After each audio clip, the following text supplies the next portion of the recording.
The wind is howling outside, a relentless, icy gale sweeping across the sprawling city of Beijing.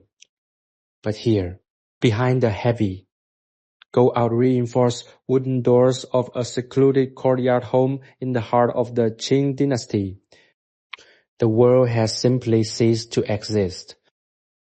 Close your eyes. Feel the sudden absolute shift in atmosphere. You have just stepped out of the biting sub-zero snap and into a sanctuary of warmth. The transition is profound. Outside, the great city is disappearing under a blanket of heavy, silent snow, burying the alleyways and the rooftops in a thick, muffling shroud of white. But in here, the air is stick dry and glowing with the radiance of a massive charcoal brazier. You are safe. You are warm. You are entirely insulated from the harsh realities of the winter world. Welcome to this quiet, hidden room. The heavy wooden shutters are fastened tight against the frost, sealing in the scent of smoldering embers and the faint grounding earthiness of wet stone. You find yourself settling onto a thick plush woolen rug, the fibers soft and insulating against the floor. Before you, in the center of the room, the charcoal brazier pulses with a deep, rhythmic orange light, a steady heartbeat of heat that chases away every shadow. There is a man here, an artisan of quiet, deliberate movements. He sits cross-legged, his focus so absolute that he seems to be in a meditative trance. His hands, weathered and steady, hold a piece of raw, cool nephrite jade. It is a stone of history, of mountains, and of patience. He is not rushing. He has no reason to rush. Time in this room moves at the pace of the grinding wheel. The rhythmic, hypnotic whir of a wooden treadle powering a simple grinding wheel creates a mechanical lullaby. It blends perfectly with the soft occasional hiss of the charcoal settling in the hearth. There is nothing else. No demands of the world, no cold winds, no political storms of the forbidden city. Only the stone, the tool, and the fire. You are invited to stay here as long as you like. We are going to spend this time watching the jade take shape, feeling the heat radiate into your bones, and letting the stress of the outside world dissolve into the swirling dust of the workshop. Let the sound of the treadle anchor your breathing. Let the warmth of the brazier relax your shoulders. You are a guest in this sanctuary of 1750, protected, steady, and entirely at peace. The artisan pauses. He lifts the jade, holding it up to the warm glow of the brazier. The stone catches the firelight, revealing veins of deep mossy green and milky white. It is a raw, jagged piece, yet he sees the potential hidden deep within the fibers of the rock. He places it back against the spinning wheel. The friction creates a fine gray mist of dust that hangs briefly in the warm air before settling onto the rug. This is the scent of the craft, earthy, mineral, and ancient. You find your gaze settling on the rhythm of his foot on the treadle. It is a motion he has performed thousands of times, a natural extension of his own body. Down, up, down, up. The wheel spins with a constant, comforting momentum. Each rotation is a step toward perfection. He is carving a pendant, a small piece, intended to carry protection and luck. It is a heavy, solid object, smoothed by hours of patience. The room is dim, lit only by the brazier and a single flickering oil lamp placed on a low side table. The light casts long dancing shadows against the paper screens of the windows. These screens, thick and reinforced with dark timber, hold back the winter. You can feel the intensity of the cold beyond these walls, but it serves only to deepen your appreciation for this warmth. There is a profound sense of security here. In the year 1750, life in the capital is filled with ceremony, expectation, and the constant movement of a vast empire. Yet, in this corner of a quiet courtyard, all those concerns are stripped away. There is only the present moment, the temperature of the air, and the texture of the stone. The artisan shifts his position slightly. his knees adjusting to the hardness of the floor. He picks up a small, fine-grained polishing stone. He begins to move it across the surface of the jade in circular, repetitive motions. The sound changes from a grinding whir to a softer, more rhythmic scraping. It is a sound that demands nothing from you. You do not need to think about the past or the future. You only need to exist here in this room while the snow covers the world outside. He works with a focus that is enviable. Every breath he takes seems synchronized with his hands. He is not just working the jade, he is becoming one with the material. He understands that jade is a stubborn substance requiring a surrender of one's own ego to the will of the stone. If he forces it, the stone will crack. If he rushes, the detail will be lost. So he waits. He listens to the stone, and in turn, the stone reveals its true form. You feel your own heart rate slowing to match the rhythm of the room. The warmth of the brazier begins to penetrate the deepest parts of your muscles, loosening the tension you have carried with you all day. You are tucked away, shielded from the elements, and invited to witness a master at work. Let the world outside continue to drift into snow-covered silence. Here, there is only the warmth, the sound of the craft, and the quiet, steady progress of a work of art being born. As the moments slip by, the depth of this sanctuary becomes more pronounced. You realize that the silence outside is not an absence of sound, but a heavy velvet presence. The snow is falling so thick now that even the distant calls of the night watchmen in the city have been swallowed whole. You are truly alone with the artisan, the fire, and the stone. The brazier continues to glow, its heat deepening, turning the air in the room into a warm, comfortable cocoon that presses gently against your skin. The artisan has moved on from the initial shaping phase, and now the work has entered the stage of refinement. His fingers are stained with the fine gray powder of the stone, a testament to his dedication. He reaches out, dipping a small brush into a shallow bowl of water, then strokes it across the surface of the jade. The water turns the matte gray dust into a dark, glistening liquid that reveals the hidden translucence of the mineral. It is a moment of transformation. The dull, chalky exterior is fading, and underneath the vibrant, deep green of the inner stone is beginning to emerge. He watches this transition with a subtle, knowing smile. He is revealing the spirit of the jade, peeling away the rough layers that have obscured it for millennia. The grinding wheel resumes its steady rotation. The sound is a constant, reliable pulse that seems to bridge the gap between the past and the present. You find yourself focusing on the tension in the thread as it moves, the way the artisan adjusts his pressure, the way he balances the weight of his arm. It is a dance of leverage and resistance. The stone gives a little, then resists, then gives again. He treats the jade with the respect one would show an honored guest. There is no violence in his technique, only persistence. In this corner of 1750, you can almost hear the soft creaking of the timber roof beams as they settle under the weight of the new snow. It is a comforting sound, like a great beast curling up to sleep. You are perfectly positioned here on the rug, your limbs feeling heavy and loose. The stress of the world, the schedules, the pressures, the noise has been left behind in the frozen streets of Beijing. Here, you are permitted to let go. You are permitted to be still. The artisan pauses for a second time, not to inspect the stone, but to stir the charcoal in the brazier. He uses a pair of long, elegant bronze tongs, shifting the glowing coals to ensure the air remains warm and the heat consistent. The clink of metal against ceramic is crisp and clear, a sharp punctuation to the low hum of the room. A spark leaps up, dances for a moment in the warm air, and vanishes into the darkness above.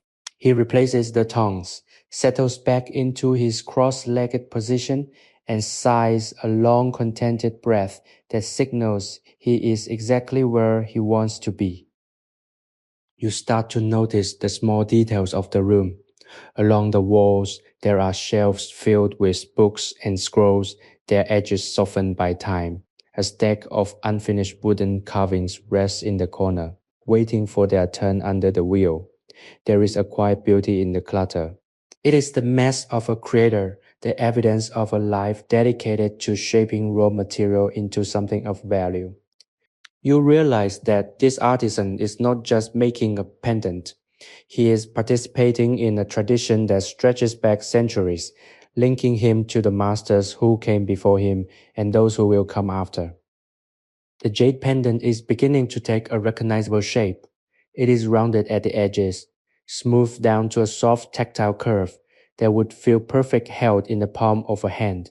He is carving a design of a scrolling cloud, a symbol of longevity and grace. The detail is microscopic. He uses a tiny hooked burr attached to the wheel to etch the lines into the stone. Each line must be perfect. If he slips, the integrity of the design is compromised. But he does not slip. His movements are as precise as the turning of the heavens. You feel a profound sense of gratitude for this space. The outside world is chaotic and unpredictable, but here, the laws of the universe feel orderly and manageable. You are a witness to the slow, steady progress of creation. You are an observer of the quiet. As the night deepens, the atmosphere in the room seems to grow thicker, more intimate. The light from the lamp flickers, casting the artisan's shadow against the wall, a larger-than-life silhouette that mimics his every movement. The rhythm of the work has become your rhythm. You breathe in as he pulls the treadle back, and you exhale as he pushes it forward. It is a meditation. You are no longer separate from the workshop. You are part of its equilibrium. The warmth of the brazier continues to wrap around you like a heavy, soft blanket, sealing you into this moment. The cold outside remains a distant memory, a concept you can no longer fully grasp. There is only this room, this fire, and the steady, patient unfolding of the jade. You are exactly where you need to be. The artisan pauses again, wiping his hands on a clean cloth. He looks up, not at you, but toward the window, as if listening to the quiet settling of the snow. He seems to be calculating the time, though it matters little here. The night is long, and the task is just beginning. He picks up the pendant, rubs his thumb across the polished surface, and nods. It is good. He sets it down on a wooden block and reaches for a cup of tea that has been warming by the edge of the brazier. The scent of jasmine tea begins to mingle with the smell of the charcoal and the stone. It is a delicate floral fragrance that cuts through the earthy atmosphere, adding a layer of comfort to the room. He drinks slowly, his eyes closed, savoring the heat of the tea. You feel a sense of kinship with him, even without words. There is a connection. You are both here in this frozen moment of history, sharing the sanctuary of this room. The cold may rage outside, but it cannot touch the peace you have found within. The room feels safer now, more settled. The objects around you, the scrolls, the tools, the brazier, all seem to hold a piece of this stillness, a memory of the care that has been invested in this place. Everything is slow. Everything is intentional.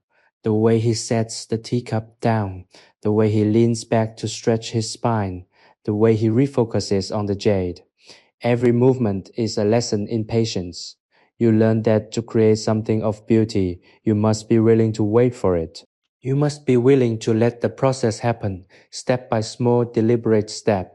And as you watch, you feel the last vestiges of your own restlessness fall away, leaving behind a mind as clear and calm as the jade itself.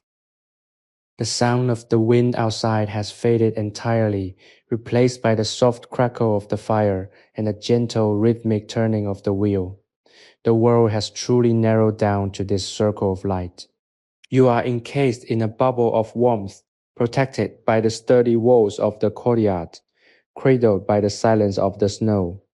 This is a space of restoration, a place where you can leave the burdens of your life behind and simply be. The artisan is reaching for a finer abrasive now, a mixture of water and crushed gemstone that he applies to the surface of the pendant.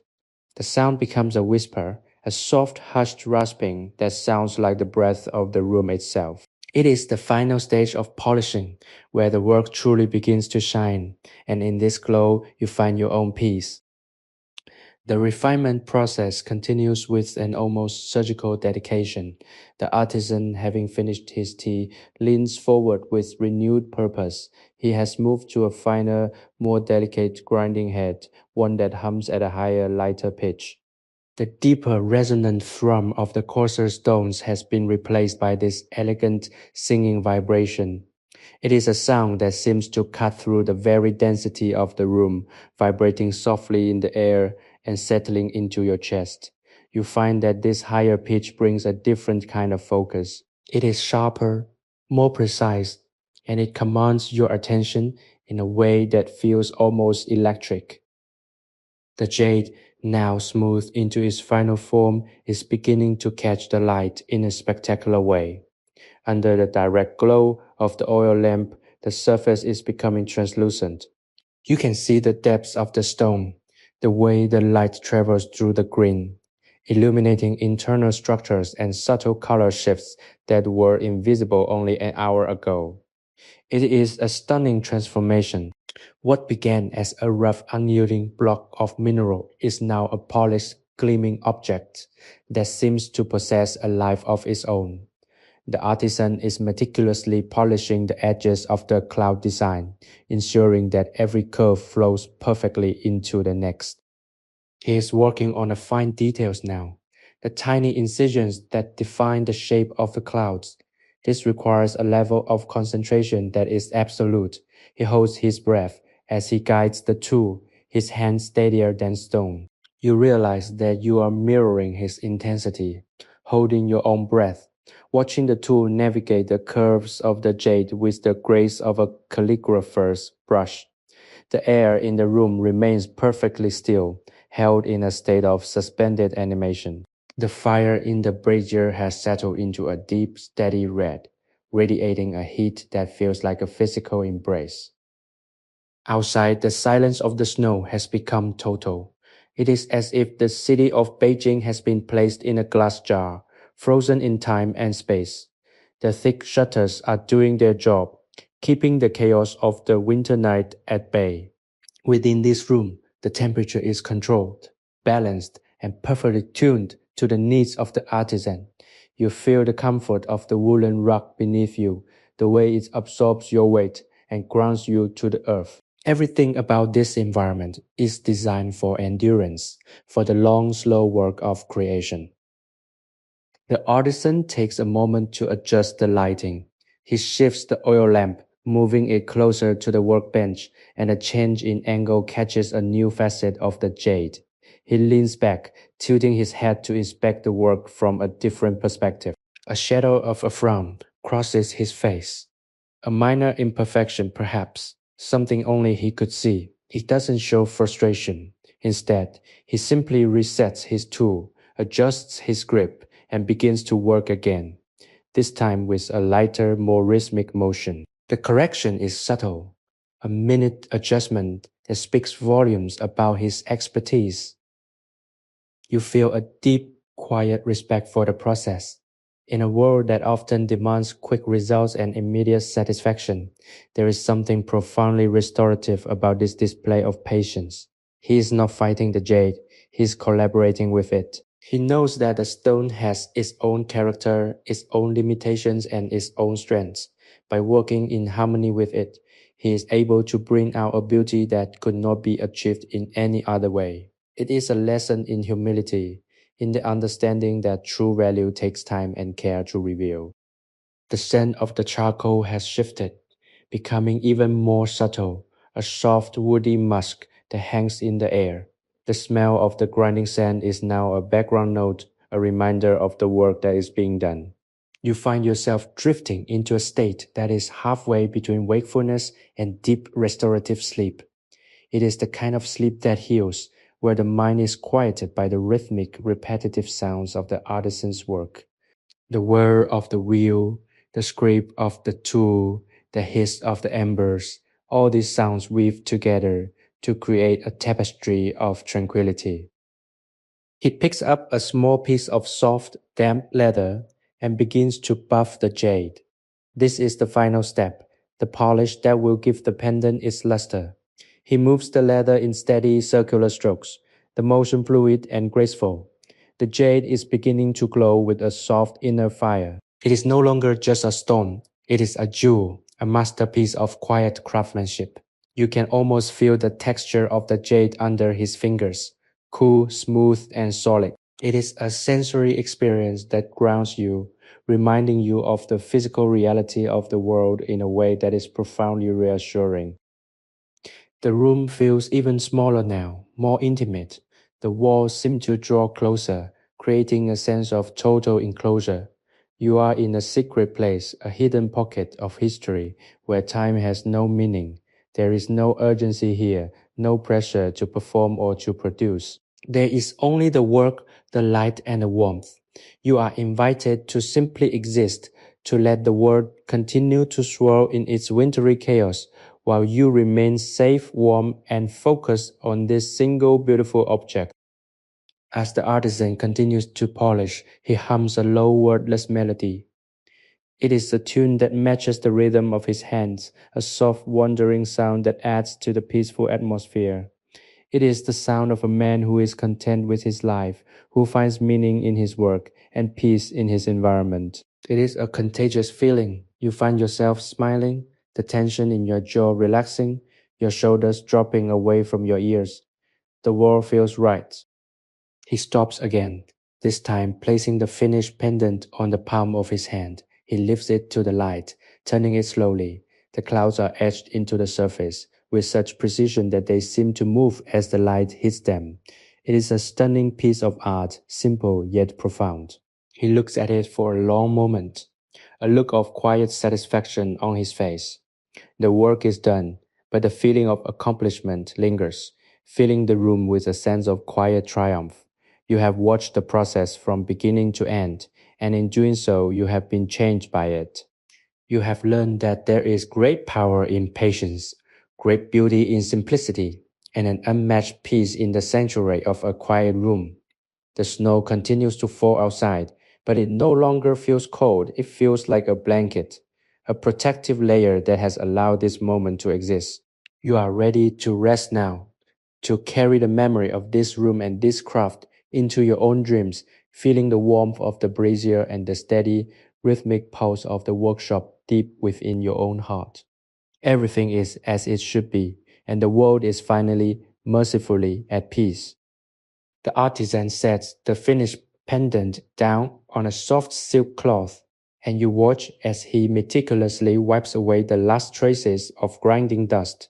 The movement is deliberate, a final act of devotion to the object he has just brought into existence. He looks around the room, his eyes scanning the familiar shelves and the low glowing light of the brazier.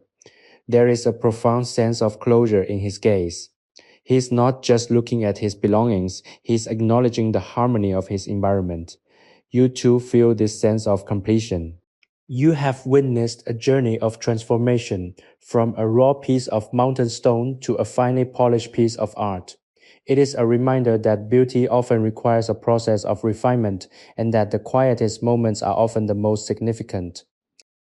If you find yourself seeking more moments of tranquility like this, consider subscribing to our channel and turning on notifications. By doing so, you ensure that you never miss an opportunity to step away from the noise of the world and into these guided, peaceful retreats. Your support helps us continue to craft these immersive, relaxing stories that celebrate the artistry of the past and the restorative power of quietude. Join our growing community of listeners who find solace in these historical sanctuaries and let us continue to build this collection of moments together. The artisan leans back, his hands coming to rest on his knees. He looks comfortable at ease in the silence that has returned to the room. The grinding wheel, now still, looks like an ancient dormant machine. The brazier continues to pulse with its warm orange light, a beacon in the winter darkness.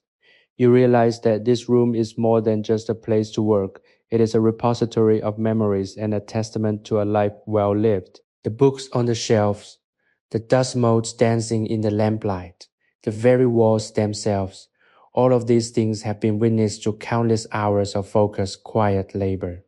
They hold the energy of the artisan, a lingering sense of his peace and dedication. He stands up slowly, his joints clicking in the silence, and stretches his back. He walks over to a heavy wooden cupboard in the corner and retrieves a small dark wooden box. He brings it back to the mat and gently places the jade pendant inside, lining it with a piece of fine red brocade.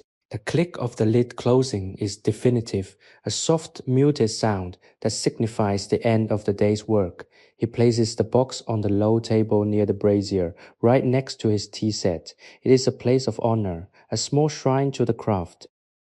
He then moves to the door, checking the heavy wooden bolt that keeps the winter at bay. Outside, the world is still white, still silent, still frozen, but here the atmosphere has shifted. It is no longer a place of labor, but a place of rest. He extinguishes the lamp, leaving only the soft dying glow of the charcoal in the brazier. The shadows in the room deepen, becoming soft and velvet-like. You feel the change in the air, the way the room seems to settle down for the night, exhaling its own long, deep breath. You are encouraged to sink deeper into the rug, letting the last of your energy drain into the floor. The warmth from the brazier is now the only thing that matters. It is a slow radiating heat that feels like it is seeping directly into your bones, dissolving the lingering traces of the day's stress. The silence in the room is not empty. It is full of comfort, a tangible presence that wraps around you. You are completely secure, protected from the cold by the thick walls and the stillness of the night. The artisan sits back down not to work, but simply to reflect. He watches the coals, his face illuminated by their dying light.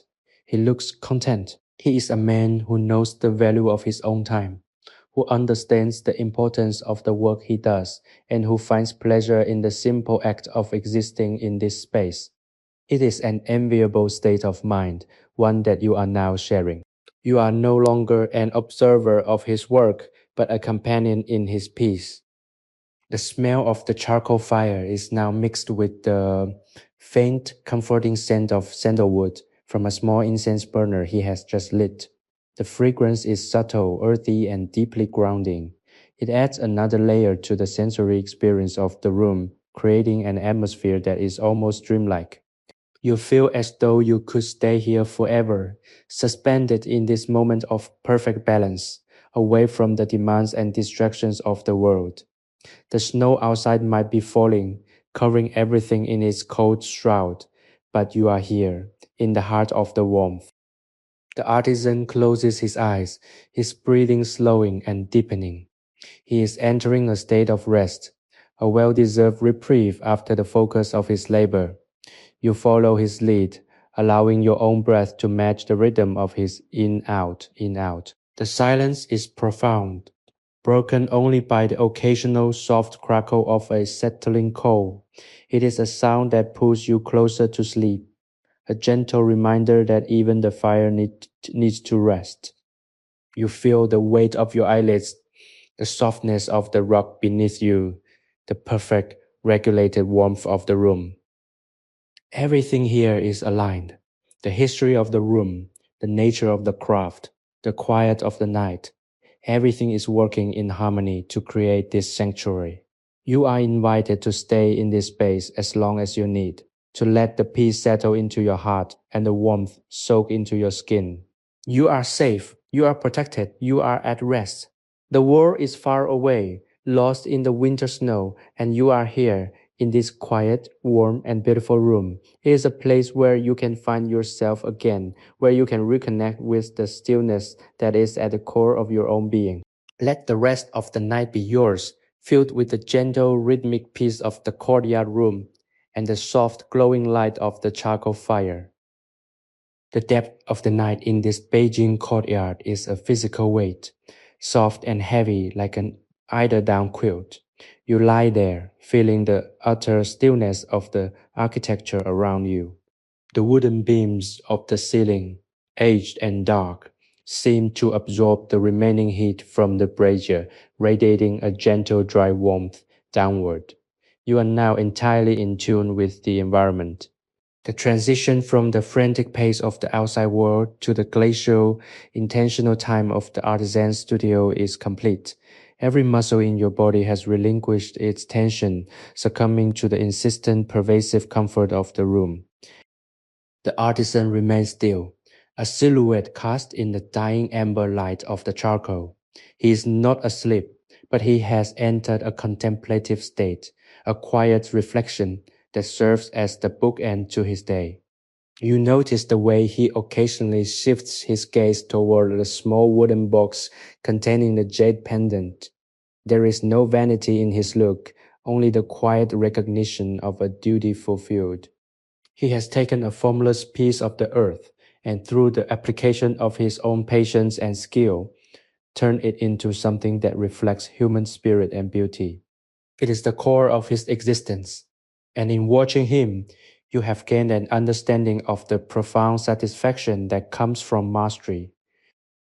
Outside, the snow continues its silent accumulation.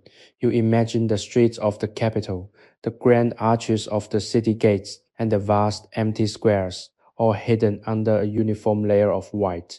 The silence of the city is your silence. It acts as a barrier, sealing this room off from the rest of history. In the year 1750, the world feels vast and largely unexplored. But here in this room, the world is perfectly contained, manageable, and kind. There are no messages to receive, no travel to undertake, no expectations to fulfill. You are a guest in a moment of pure, unadulterated existence.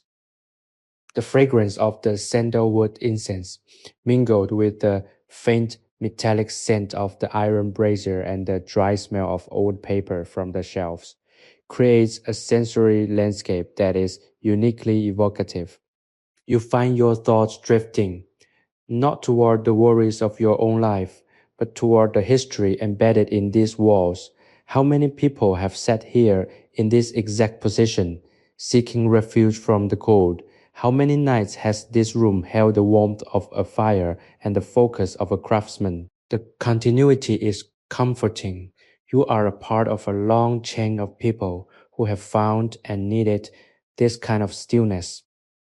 You notice the way the light from the dying embers plays across the floor. It is a slow, pulsing rhythm, expanding and contracting with every breath of air that moves through the room. It is hypnotic. You feel your heartbeat slowing to match this cadence. There is a safety here that feels absolute, an insulation that goes beyond the physical walls and into the mental realm. The cold is a concept that exists elsewhere, in a place you have no reason to visit. Go out here, the temperature is constant, regulated by the charcoal and the heavy protective architecture of the building. The artisan reaches out and pours the final drop of tea from his cup, his hand moving with a fluid, liquid grace. He doesn't look at the tea as he drinks it. His eyes remain fixed on the dark, quiet corners of the room, as if he is listening to the heartbeat of the house. He is at home in the dark. He is at home in the silence. There is no anxiety in him, not a shred of concern for what the morning will bring. This is the ultimate gift of the craftsman's life, the ability to exist fully and entirely in the present. You find yourself wondering about the pendant in the box. You imagine its smooth surface, the way it will feel against your skin, cool at first, then warming quickly to match your body temperature. It is an object of permanence, something that will outlive the person who made it and the person who wears it. It is a piece of the eternal, shaped by a mortal hand. The thought is not overwhelming. Rather, it is grounding. It reminds you that beauty is a contribution, a small addition to the world that carries a quiet, persistent power. The room begins to feel like a sanctuary you have built within your own mind. You could leave this place, you could open your eyes and return to your own time, but the warmth and the stillness would remain with you. You have been initiated into the artisan's rhythm. The shadows whir, the scrape of the stone, the soft rhythmic breathing of the room. These are the elements that you can carry with you, a mental architecture you can reconstruct whenever the world outside becomes too loud or too cold. The brazier is glowing a deeper, darker red now. The charcoal is breaking down into a fine white ash, the life force of the fire slowly dimming. It is a beautiful process, a quiet exit of energy that mirrors the natural conclusion of the day. You are not saddened by the coming darkness. Instead, you feel a sense of relief. Darkness is not an enemy, it is a rest. It is the time for the mind to settle, for the body to repair, and for the spirit to integrate the experiences of the day. You feel your own eyes growing heavy, a delicious leaden sensation that makes it impossible to think of anything but the next deeper level of relaxation. The artisan shifts once more, pulling a heavy sheepskin-lined rope closer around his shoulders.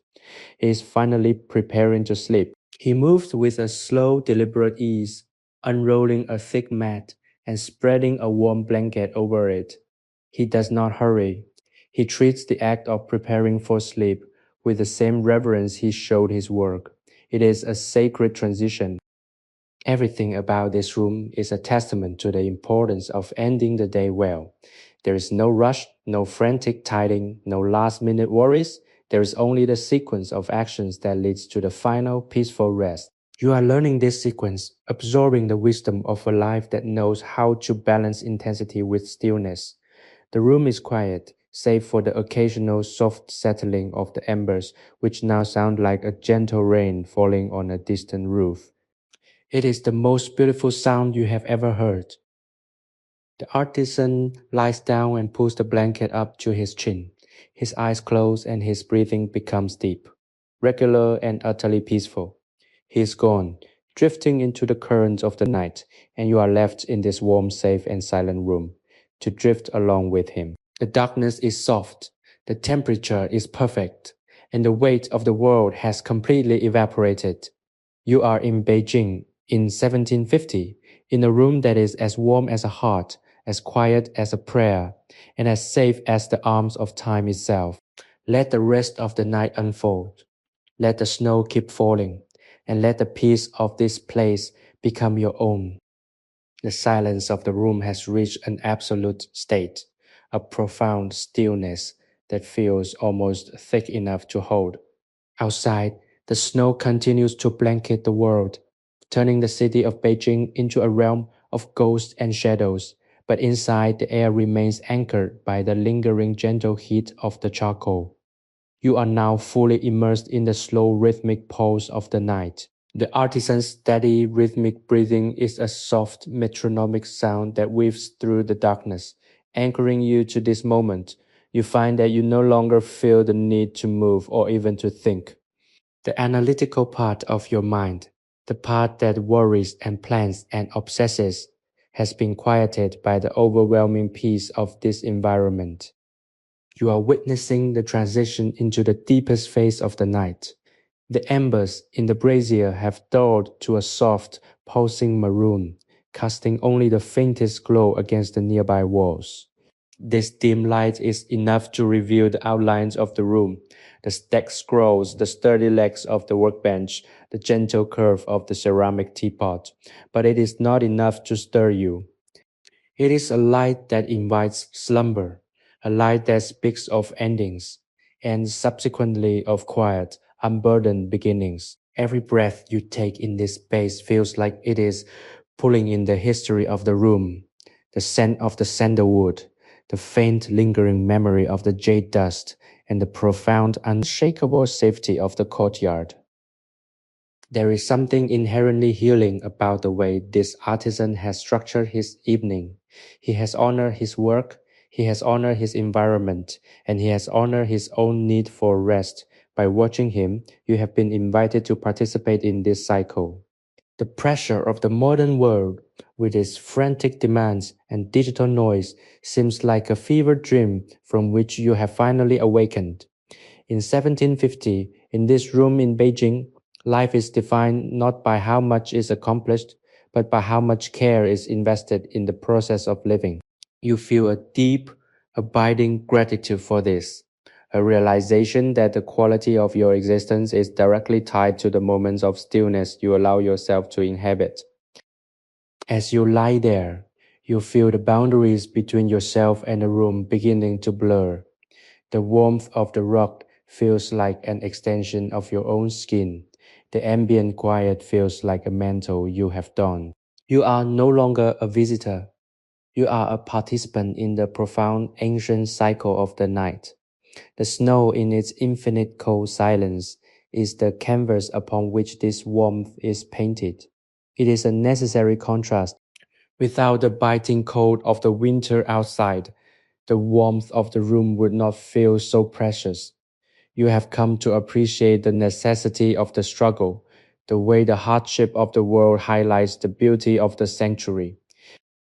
The artisan turns in his sleep, a small soft sound that emphasizes his utter comfort.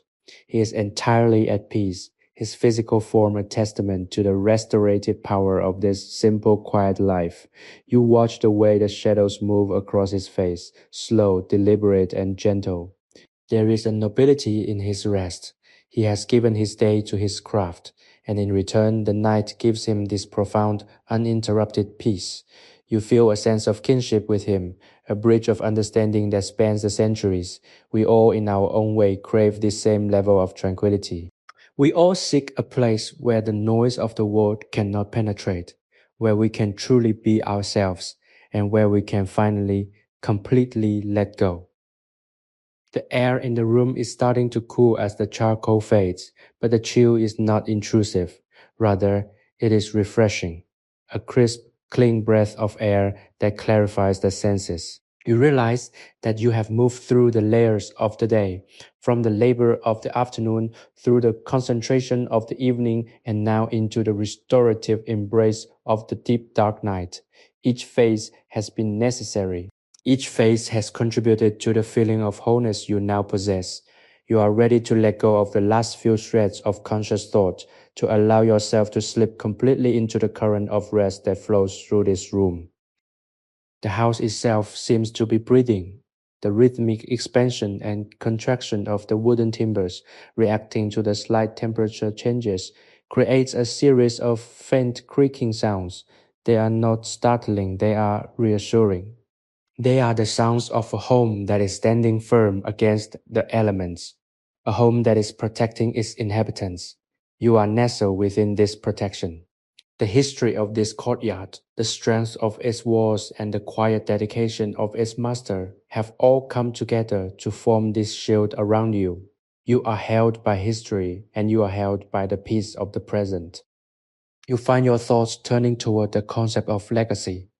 The jade pendant you saw finished is just one small object, yet it carries within it the essence of the artisan's life, his patience, his skill, his reverence for the stone. It will last long after he is gone, passed from hand to hand. A physical reminder of this one quiet night in 1750. You wonder what pieces of yourself you are carving, what small lasting impacts you are leaving on the world.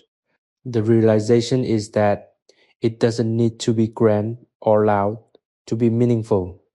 The most significant things are often the quietest, the most refined, and the most patient. The last of the embers is now a faint glowing coal, a final eye of light in the darkness. It is enough. It is the perfect end to the narrative of the day. As the glow finally fades to a dull, grayish black, the room enters a state of total velvety darkness. There is no longer any need to see. You are guided by the sensation of the warmth, the feel of the rug, and the memory of the light. You have fully internalized the sanctuary. It is a part of you now, a landscape of the mind that you can return to whenever you need to find this same feeling of completeness. Sleepy History with Arthur is a sleep history storytelling platform created for entertainment, inspiration, education, and the promotion of positive emotional values. You have found your way into this space, and it has served its purpose. You are calm, you are centered, you are entirely at ease. The world will be there in the morning, but for now, there is only the quiet, there is only the rest. There is only the peace that you have cultivated within yourself. Let the darkness wrap around you. Let the silence be your blanket. You are safe. You are home. The deep ink-like darkness of the room is not hollow. It is textured and comforting. Like the inside of a velvet-lined jewelry case, you are floating in this space, no longer aware of where your physical body ends and the woolen rug begins. The silence has become absolute, a vacuum that has drawn out every remaining scrap of anxiety, leaving behind only a pure resonant calm. It is as if the air itself has been purified by the day's quiet labor, stripped of all impurities, leaving only a serene crystalline atmosphere. In this state of total stillness, your mind begins to wander, not toward the chaotic memories of your own life, but toward the history embedded in the floorboards and the rafters of this ancient Beijing home. You imagine the generations that have walked across these stones, the soft shuffle of silk slippers, the firm rhythmic step of the scholar, the hurried pace of the servant, all passing through this space, each leaving behind an invisible imprint. This room is a vessel of time, a place that has held thousands of nights just like this one. Each night has been a layer of sediment, building up the sense of profound, unshakable peace that you feel tonight. You find yourself thinking about the nature of the wood that surrounds you. It is old, seasoned timber, dense and heavy, grown in the mountains far to the west of the capital. It has survived centuries of heat and cold, expansion and contraction, standing steadfast through empires that rose and fell in the world outside. The wood breathes in the profound silence of this hour. You can almost hear the subtle internal expansion of the grain. It is a slow, tectonic movement that speaks of a lifespan so much longer than your own. To be sheltered by such a structure is to be invited into its endurance. You are not just protected from the snow, you are being cradled by the very earth from which this home was fashioned. The air in the room, though cooled, retains a gentle, dry warmth. It is a lingering, ghost-like heat that seems to rise from the very foundations of the courtyard. You realize that the warmth is not just in the air, it is in the memory of the walls. They have been heated for so long, day after day, year after year, that they have become a battery of comfort. You are lying in a space that has been conditioned for centuries to provide refuge. It is impossible to feel anything but completely, utterly safe. You begin to visualize the courtyard outside. Even in the dead of night, there is a geometry to it that is soothing. The square of the courtyard, the symmetrical placement of the rooms, the balance of the pillars, everything follows the ancient principles of harmony. It is a structure designed to reflect the order of the cosmos. By resting here, you are aligning yourself with that order. You are a small, quiet part of a larger, deliberate design. The turbulence of your own life, the inconsistencies of your own days, all seem to smooth out and level off when compared to this rigid, beautiful, and eternal architecture of peace. The artisan's breathing, which you have been tracking for what feels like hours, has become so deep and rhythmic that it is now inseparable from the silence itself. It is a slow, hypnotic cadence, a long, soft inhalation, followed by a long, soft exhalation. You match it again, your own lungs expanding and contracting in perfect synchronization. This is the ultimate form of connection. Without a word being spoken, you are communicating with him through the most fundamental shared human experience, the act of living. You start to drift, your consciousness thinning, becoming translucent like the jade pendant you watched him carve. You are not losing yourself, you are expanding. You are becoming part of the shadows, part of the wood, part of the quiet frozen air. The distinction between the observer and the observed is dissolving. There is no one watching a craftsman in a room in 1750. There is only the experience of being in that room. The ego, with its constant need to define, label, and analyze, has fallen away. All that remains is the sensation of the here and the now. The memory of the snow outside takes on a new quality. He is no longer an image of cold, but an image of profound white stillness. He is the color of clarity. You imagine the white flakes drifting down, layer upon layer, sealing the cracks in the world, smoothing over the jagged edges of the landscape. It is the world being reset, being returned to a blank, pristine state. And you are here, at the center of this reset, waiting for the morning in a state of grace. There is a sense of immense quiet gratitude that rises within you. Gratitude for the warmth, gratitude for the silence, gratitude for the simple, unpretentious beauty of the craft. You realize that you have been looking for this for a long time without ever knowing what it was. You have been looking for the ability to stop, to be still, and to be content with nothing more than the air you breathe and the space you occupy. You have found it here in this room, and you know that you can keep it. It is not a fleeting state. It is a fundamental aspect of your own being that you have finally, through the aid of this story, rediscovered.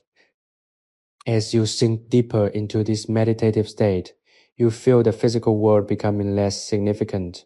The sensation of your own limbs begins to fade, replaced by a lightness, a buoyancy. You are drifting on the currents of the night. The ceiling above you, once dark and heavy, now feels like a canopy of soft, protective shadow.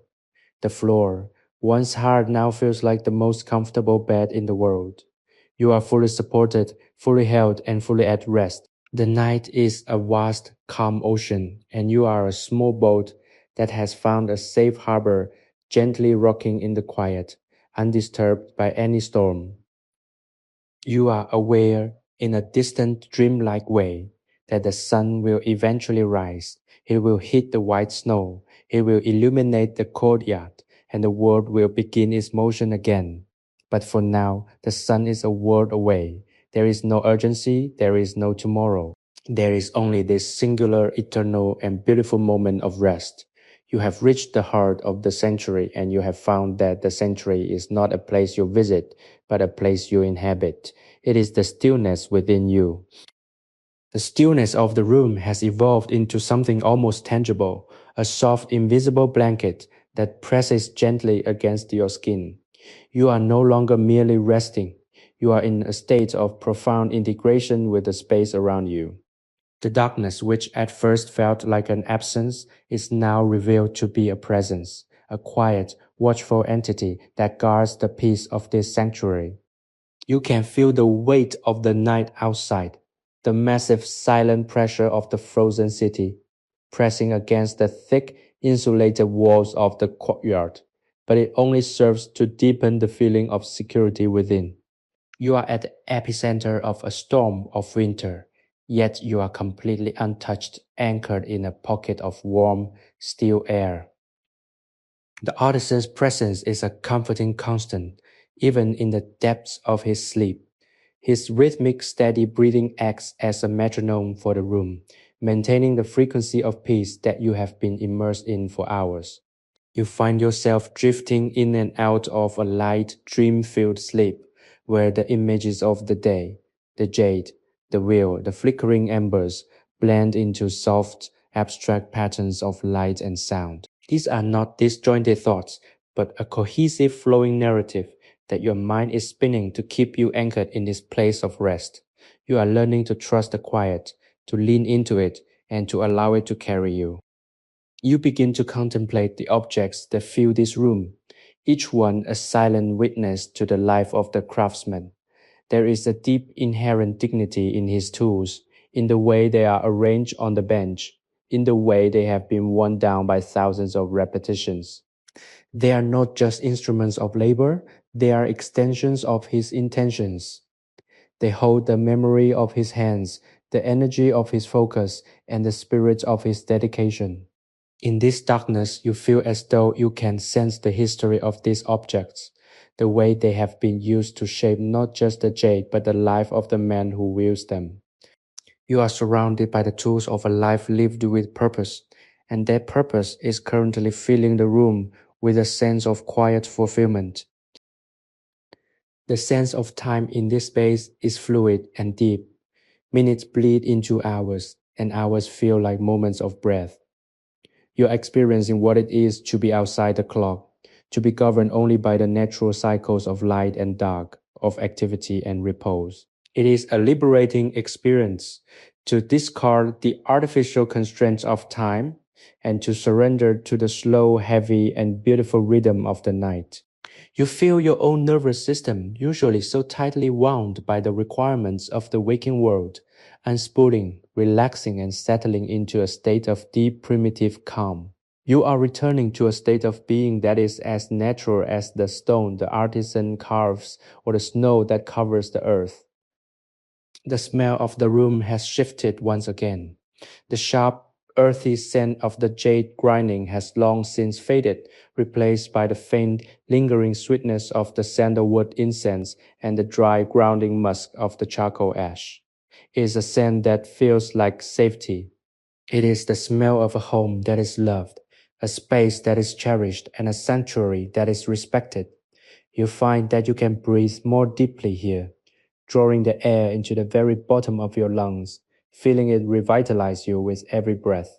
You are being nourished by the atmosphere of the room, as much as you are being rested by the physical comfort of the rug. You notice that your thoughts have become as slow as the melting of an icicle on a warm ledge. They are no longer sharp or urgent, they are rounded, gentle, and easily let go.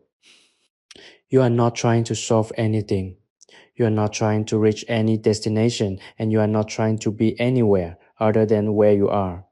This is a rare and precious gift to have the freedom to simply exist without the need for performance or progress.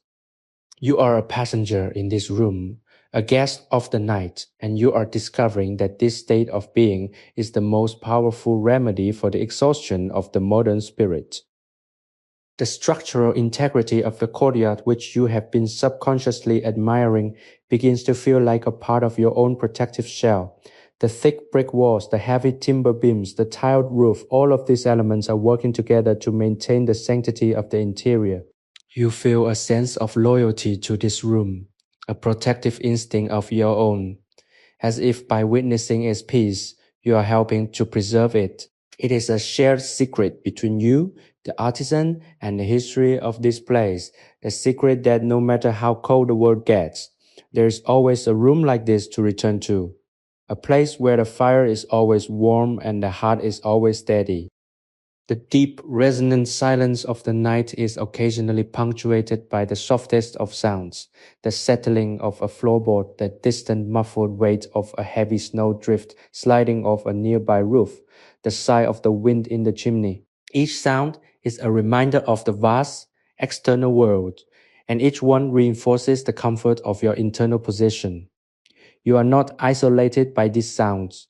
You are reminded of your connection to the physical reality of the world, even while you are safely tucked away from its extremes. You are a part of the world, but you are not defined by its hardships. You are defined by the peace you have found within its quieter corners. The darkness is now so complete that you could imagine yourself anywhere in the world, in any time, provided it is a place of warmth and stillness. But the essence of Beijing in 1750 remains a unique historical flavor that adds a sense of tradition and depth to your rest. You are participating in a timeless ritual, the ritual of the winter hearth, a tradition that has allowed humanity to survive and flourish through the coldest of seasons for millennia. You are tapping into that deep collective memory of the fireplace, the sanctuary, and the rest. Sleepy History with Arthur combines the power of AI to reimagine fictional historical tales, bringing peace, relaxation, and positive emotional values to our listeners. You are currently held within one of these tales, and as the night continues to turn, you are allowed to drift further and further into the restorative depths of this story. There is nothing left for you to do but to continue this gentle descent, feeling the warmth hold you, the silence cradle you, and the memory of the artisan's craft anchor you to this place of perfect, unassailable peace. The hours pass in a seamless velvet continuum, where the division between the end of one moment and the beginning of the next has dissolved entirely. You are cradled in the profound, unchanging reality of this Beijing courtyard. The cold has become a distant concept, a mere atmospheric backdrop that serves only to highlight the lush, radiant warmth of the room. Every breath you take is a testament to the safety that surrounds you.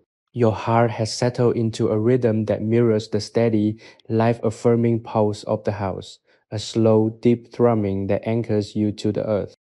The artisan remains in a state of deep restorative slumber, his form a dark, peaceful shape against the soft glow of the dying embers. He has earned this rest, just as you have earned yours by traveling through the intensity of the day's labor and into this quietude. You feel a profound sense of respect for him, not because he is a master of jade, but because he is a master of the present. He understands that life is composed of these quiet intervals, these spaces where the soul can replenish itself. By watching him, you have learned the same lesson. You have learned that the highest form of productivity is often the ability to sit still and simply be, to let the world move on while you remain centered and calm. This is the time to consider how this sense of peace might ripple outward into the days that lie ahead of you. If you have felt the transformative power of this sanctuary, and if you wish to carry this quietude with you into your own life, we invite you to subscribe and engage with our community by hitting that notification bell and joining our journey through history. You ensure that you always have a place to retreat to when the world becomes too loud. Your participation is the foundation upon which these stories are built, and your presence in this space helps us continue to curate these moments of profound historical rest. Join us and let's keep this sanctuary alive together. The room feels like a living, breathing companion. Every time the wind gusts against the outer gates of the courtyard, the room responds with a low, sturdy groan of its timber frame, a sound that says, "I am here, and I am strong, and you are protected." It is the most comforting sound in existence. You are inside a fortress of tranquility, shielded by the architectural wisdom of a civilization that understood the importance of the hearth. The bricks, the mortar, the heavy wooden pillars, they are all working in concert to hold back the frost and maintain the sanctity of this temperature, this mood, this moment. You realize that your perception of the room has changed. It is no longer just a physical space filled with objects. It is an emotional landscape. Every corner of the room, every shadow cast by the furniture, every scent in the air carries a meaning. The incense burner is the scent of meditation. The workbench is the scent of industry. The brazier is the scent of life. You have mapped this landscape with your consciousness, and now you feel at home within it. It is a place you can visit in your mind whenever you feel the encroaching cold of stress or uncertainty. You can close your eyes, reconstruct the glow of the brazier, the smell of the sandalwood, and the feeling of the wool rug, and you will instantly be transported back to this place of safety. The deep silence is occasionally broken by the soft settling sounds of the house. A beam of wood adjusts to the cold, a tile shifts on the roof. The last of the ash crumbles in the brazier. These sounds are not disturbances. They are the house's way of marking the passage of the night. They are the quiet, rhythmic pulses of a home that is perfectly at rest. You find yourself anticipating these sounds, waiting for them as if they were notes in a lullaby. They pull you deeper into your own relaxation, smoothing out the last jagged edges of your thoughts until your mind is as clear as a polished stone. You feel a sense of unity with the past. You are in 1750, yet the peace you are experiencing is timeless. It is the same peace that a traveler might have felt, seeking refuge from the cold in a wayside inn, or that a monk might have felt in the quiet of his cell, or that a farmer might have felt before a fire after a long day in the fields. The details of the environment, the jade, the courtyard, the dynasty, these are the specificities of this story, but the feeling itself is universal. It is the fundamental human need for shelter, for warmth, and for a place where the heart can finally cease its wandering. You have reached that place, you have arrived. The darkness is no longer something you see, it is something you feel. It is a soft, enveloping texture, like silk brushed against the skin. It feels as though the entire room has been dipped in a dark, peaceful dye. Everything is unified, everything is calm. The world outside, with its snow and its history, its challenges and its changes, has been completely filtered out. There is only the here, the now, and the profound, beautiful stillness that bridges the two. You are not waiting for anything. You are not anticipating anything. You are simply existing in a state of grace, a guest of the night, fully sustained by the quiet energy of this room. The artisan's breathing has become so quiet that you have to lean into the silence to hear it. It is the sound of total, unadulterated peace. It is the sound of a spirit that is completely at ease with its surroundings. You find that your own breathing has followed suit, becoming light, shallow, and effortless. You are floating on the surface of a deep, calm lake of time. The weight of your limbs, the heaviness of your eyelids, the total relaxation of your muscles. All of these are signals that the body is performing its most important work, the work of renewal. You are at the threshold of a sleep that will be as deep and restorative as the winter itself. There is no dream you need to chase, no thought you need to complete. You have already achieved everything you need to achieve. You have witnessed the art. You have felt the warmth, and you have inhabited the sanctuary. Everything else can wait for the morning. For now, there is only this, and this is enough. The night is yours, the room is yours, and the peace is yours. Let the darkness take you, and let the silence lead you into the most profound, most refreshing sleep of your life. The night has matured into its deepest, most venerable phase, a time when the veil between the waking world and the realm of pure consciousness is at its thinnest. You are settled so deeply into the fabric of this moment that you feel almost translucent, a wisp of thought drifting within the sturdy, enduring architecture of this Beijing courtyard. The silence here is not empty. It is a dense velvet medium that supports your spirit. You have left behind the heavy burdens of identity, the complicated maps of your own life, and the persistent clockwork of your daily responsibilities. All that remains is the simple, honest existence of being a witness to this serene historical sanctuary. The brazier in the center of the room, now reduced to a heart of glowing, pulsating embers, emits a heat that is subtle and constant. It is the steady, reassuring radiance of a fire that has done its work. You find yourself marveling at the tenacity of this heat, the way it refuses to surrender to the freezing air that undoubtedly presses against the exterior of these walls. It is a stubborn, defiant warmth, much like the spirit of the artisan who kindled it. You realize that you have been warming yourself, not just by the charcoal, but by the intention of the man who placed it there, and by the centuries of care that have been poured into this courtyard to keep it a place of refuge. As you lie on the woolen rug, you can feel the subtle vibrations of the house. It's a slow, rhythmic movement, as if the entire structure is inhaling with the wind and exhaling with the settling of its own weight. This is the heartbeat of history. You are resting inside a living entity, a home that has seen countless winters, watched the changing of the seasons, and observed the rise and fall of the dynasty from the quiet safety of its inner walls. To be here is to be part of that long, unbroken lineage of peace seekers. You are not a stranger. You are a temporary steward of this stillness, a traveler who has found a path to the inner room. The darkness has reached a level of clarity that is startling. Without the distraction of light, your other senses have heightened, becoming incredibly sensitive to the subtleties of the room.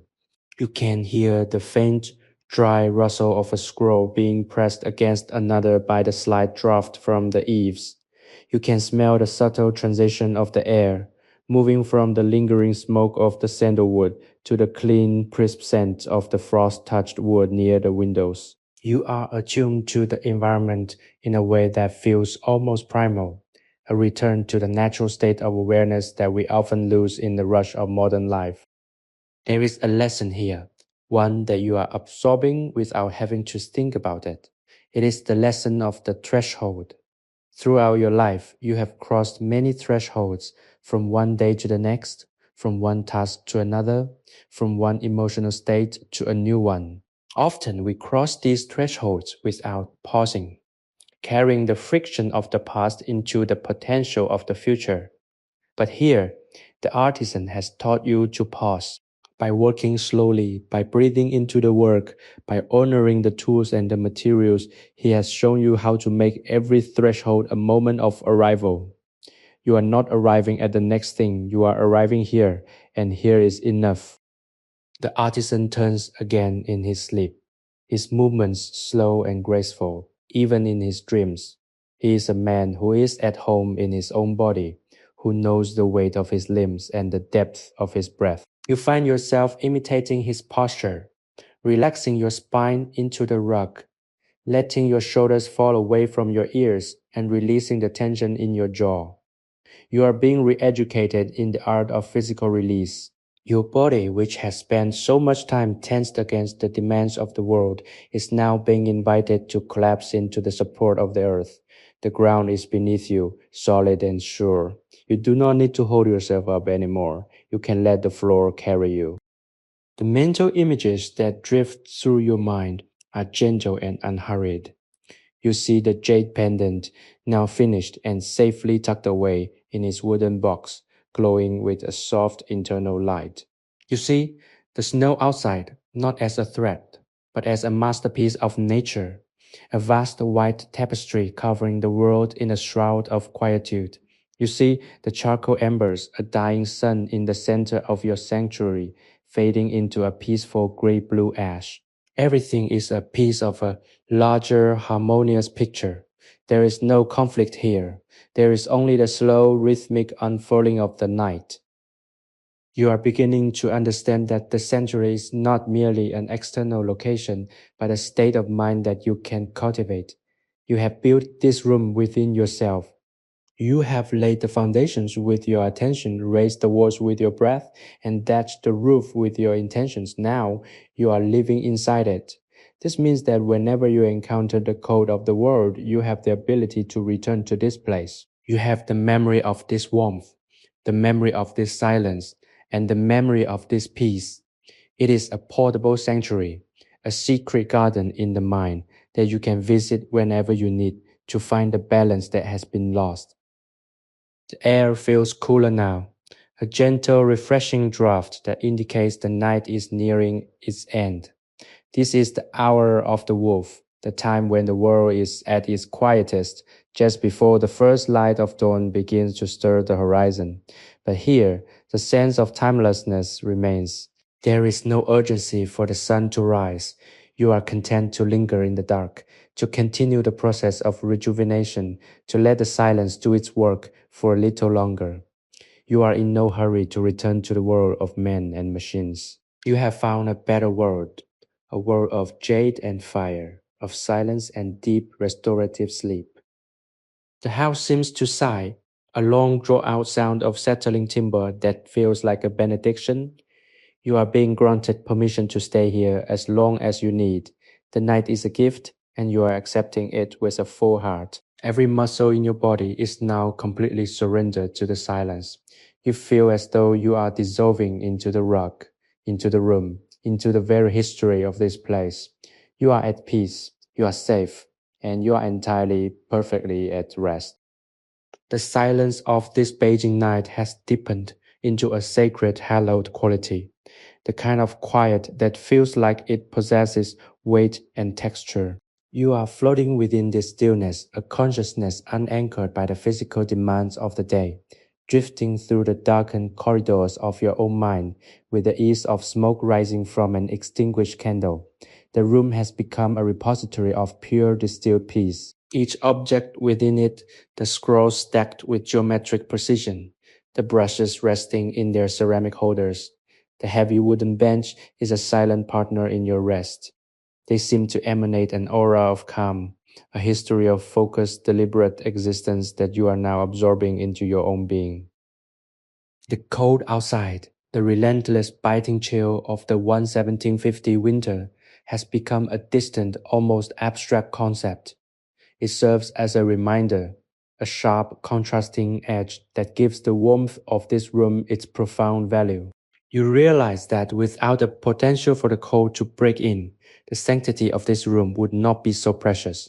It is a boundary of comfort. The world is out there, wild and freezing and unpredictable. But here there is order, there is heat, and there is the absolute assurance of safety. You are tucked away in the deepest part of the courtyard, behind layers of thick insulating timber and centuries of architectural tradition. You are quite literally at the heart of the home. You find yourself observing the artisan's rest with a feeling of deep fraternal empathy. He is not just sleeping, he is recovering, replenishing the deep reserves of energy that he poured into his work. In the same way, your own rest is a form of labor. It is the work of returning to yourself, of shedding the layers of external expectation and internal chatter that accumulate over time. It is a necessary task, one that is as important as any physical craft. You are shaping your own piece, polishing it with the same care the artisan used on the jade, smoothing out the rough edges of your anxiety until you are left with something clear, solid, and enduring. The charcoal brazier is now at its final stage of life, the embers glowing with a dim ruby-like intensity that barely reaches the edges of the floor. It is a beautiful melancholic sight, the slow inevitable conclusion of the fire. But there is no sense of loss.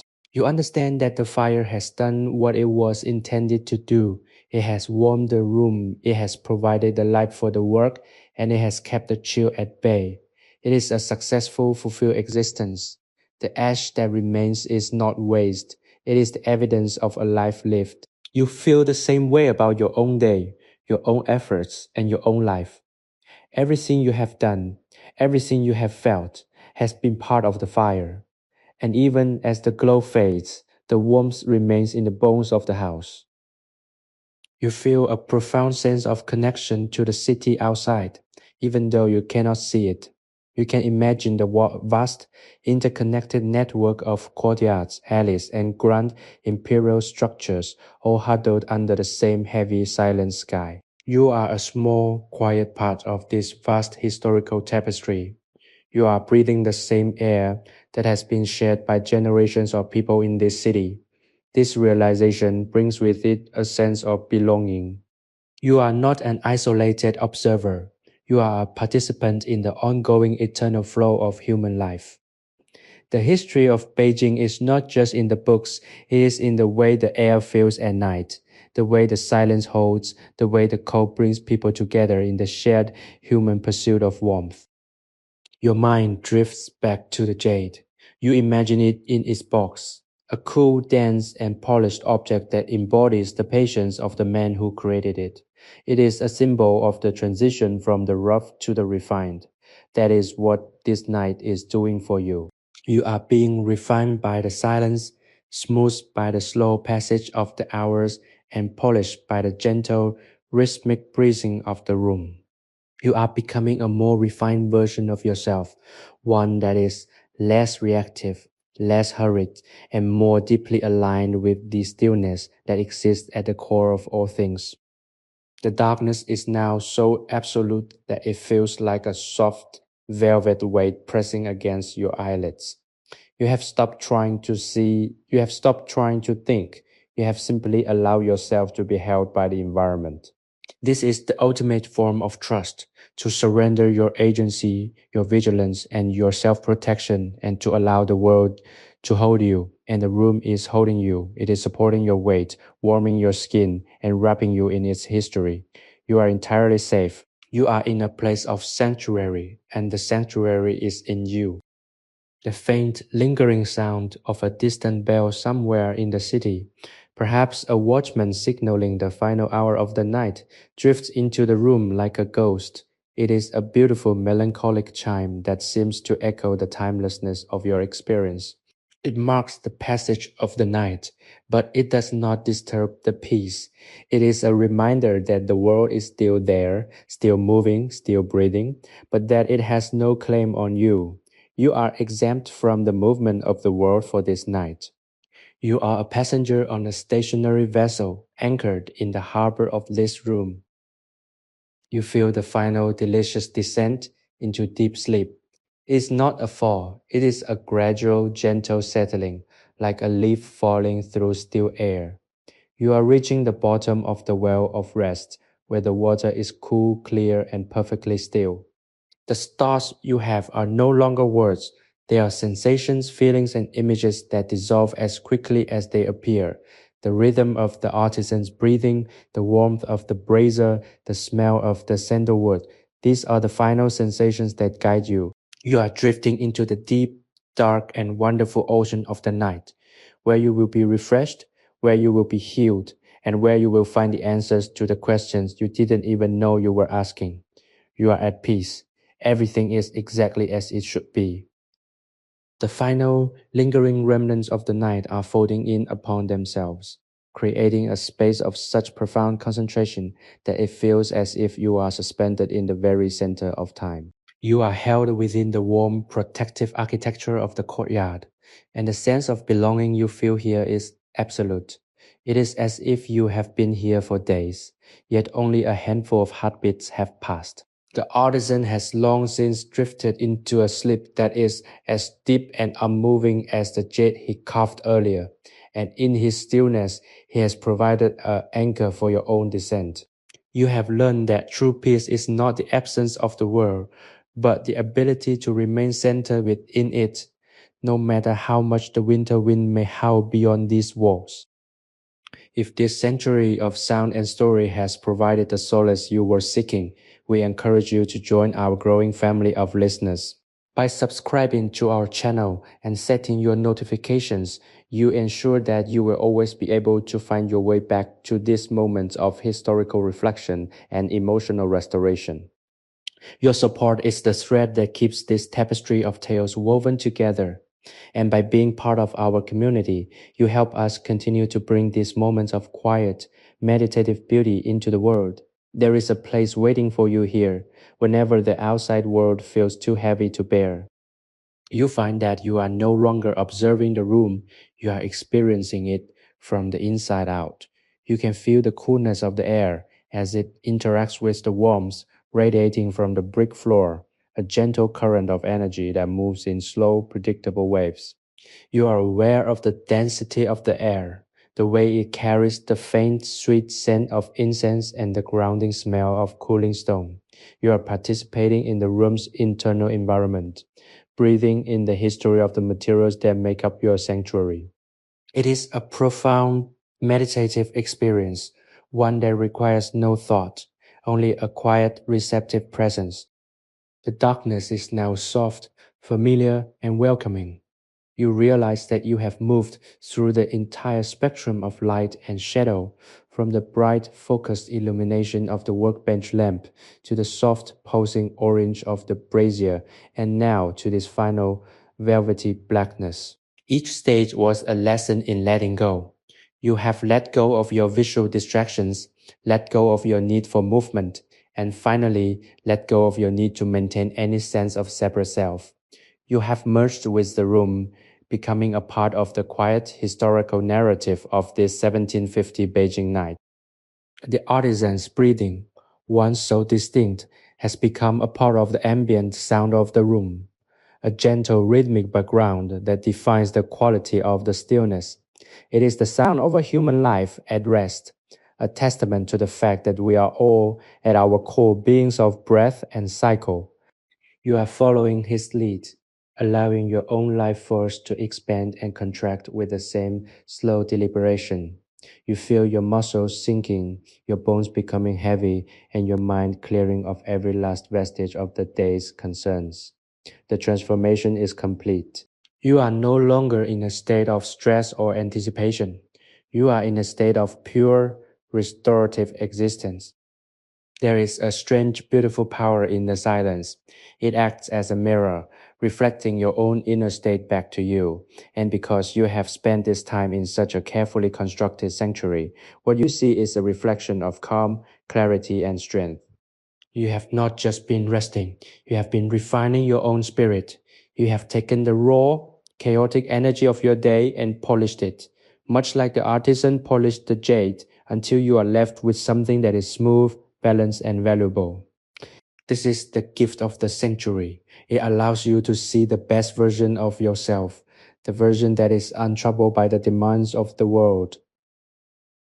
You consider the jade pendant once more, resting in its small silk-lined box. It is a silent, solid presence, a piece of the earth that has been transformed by the human touch. It will remain in that box long after the fire has gone out, long after the winter has passed, and long after the artisan has woken to start a new day.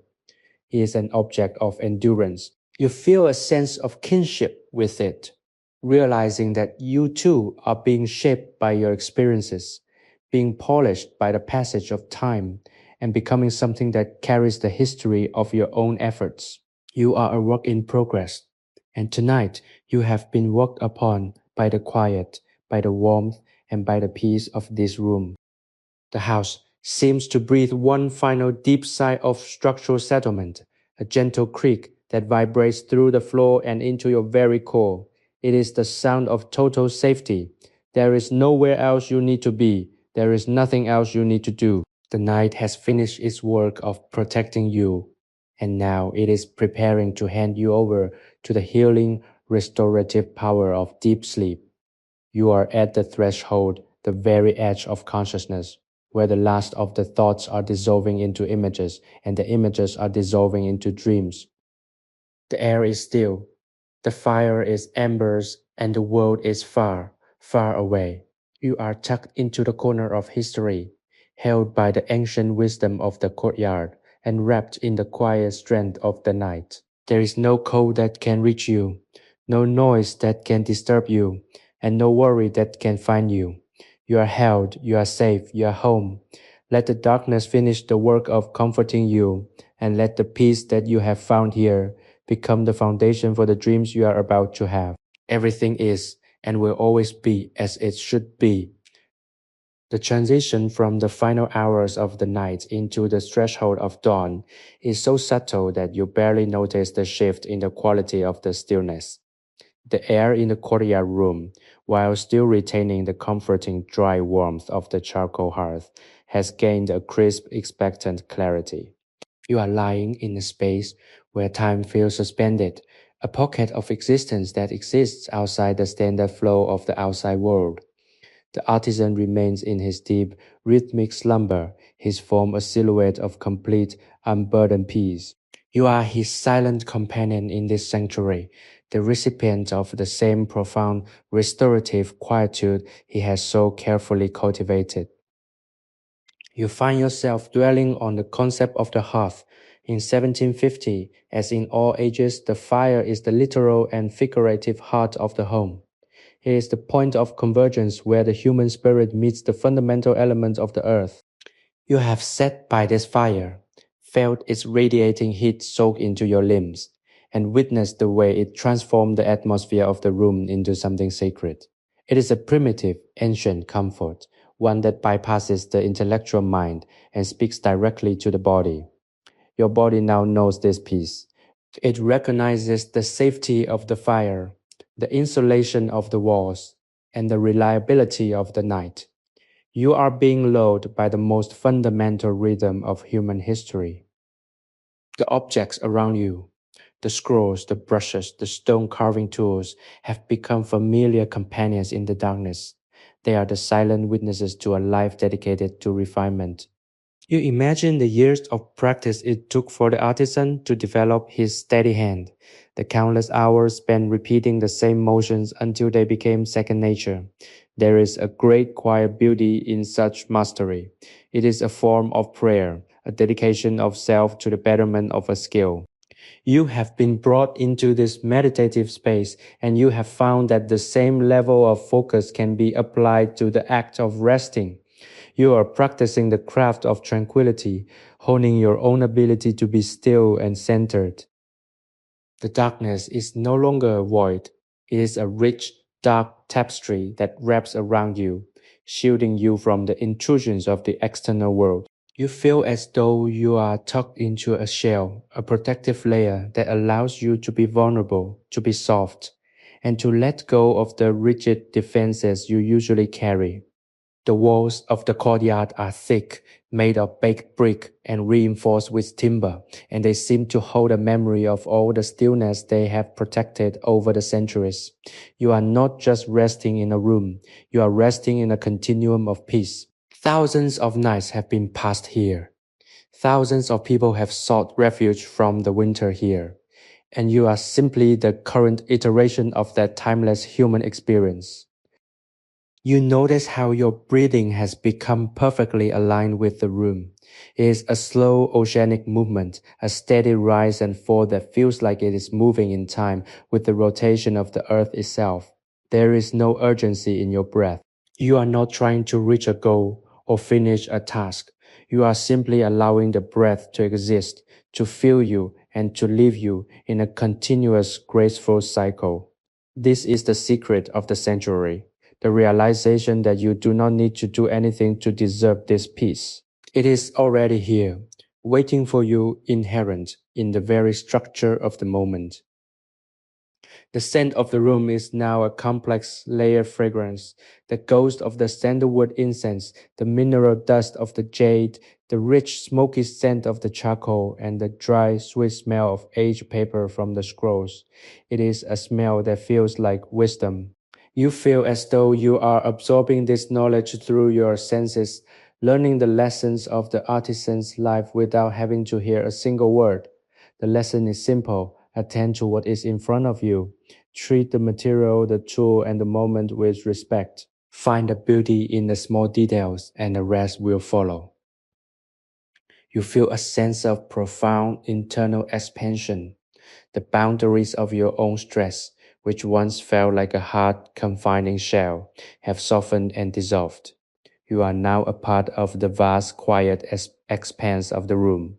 You have room to breathe, room to think, and room to simply be. This expansion is the result of the safety you have been granted. Because you are protected, you can afford to open up, to let down your guard, and to allow the stillness to permeate the deepest parts of your being. It is a process of unburdening, where the weight of your worries is slowly being lifted and replaced by the lightness of the night. The house creaks, a slow, deep timbered sound that ripples through the room like a whisper of confidence. It is the house's way of asserting its strength, its way of telling you that it can handle the cold, it can handle the weight of the snow, and it can handle your presence. You feel a sense of gratitude for this strength. It allows you to relax your vigilance, to stop scanning for problems, and to stop preparing for the future. For this duration, you are completely exempt from the necessity of constant, vigilant action. You are permitted to let the world carry you. The silence is so complete that you can feel your own heartbeat, a soft muffled rhythm against the mattress of the rug. It is a comforting, steady sound, the metronome of your own life. It is the most important sound in the world, the signal that you are alive, that you are here, and that you are okay. The room acknowledges this heartbeat, holding it, sheltering it, and allowing it to slow to a pace that is conducive to the most profound healing sleep. You are moving into the final stage of your journey through this sanctuary, the stage where the consciousness blurs into the dream and the dream blurs into the restoration of the soul. Everything is in alignment. The fire, the stone, the night, and your own internal state. They are all woven together into a single seamless reality. There is nothing missing. There is no need for anything else. You are in the heart of Beijing in the year 1750, in a room that is as warm as it is quiet, and you are finally, truly, perfectly home. Let the last remnants of the darkness cradle you. Let the silence be your final guide, and let the peace of this courtyard floor be the place where you drift, softly and securely, into the deep, dark, and beautiful sleep that has been waiting for you. The lingering stillness of the night is now so profound that it feels as though the entire world has ceased its movement, waiting in suspended animation for the first light of the morning. You are floating within this pocket of time, a guest of the darkness, sheltered by the thick ancient walls of a Beijing courtyard that has seen countless winters pass with similar grace.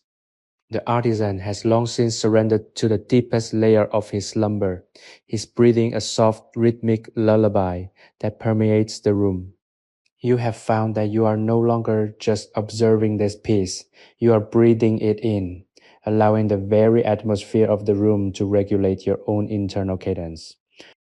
There is a unique kind of wisdom in this room, a knowledge that comes from centuries of focused, quiet labor.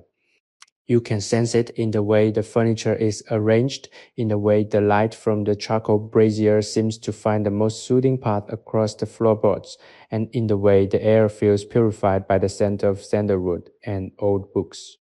You have been brought here to learn a specific lesson that in the midst of the freezing winter, there is always a source of warmth.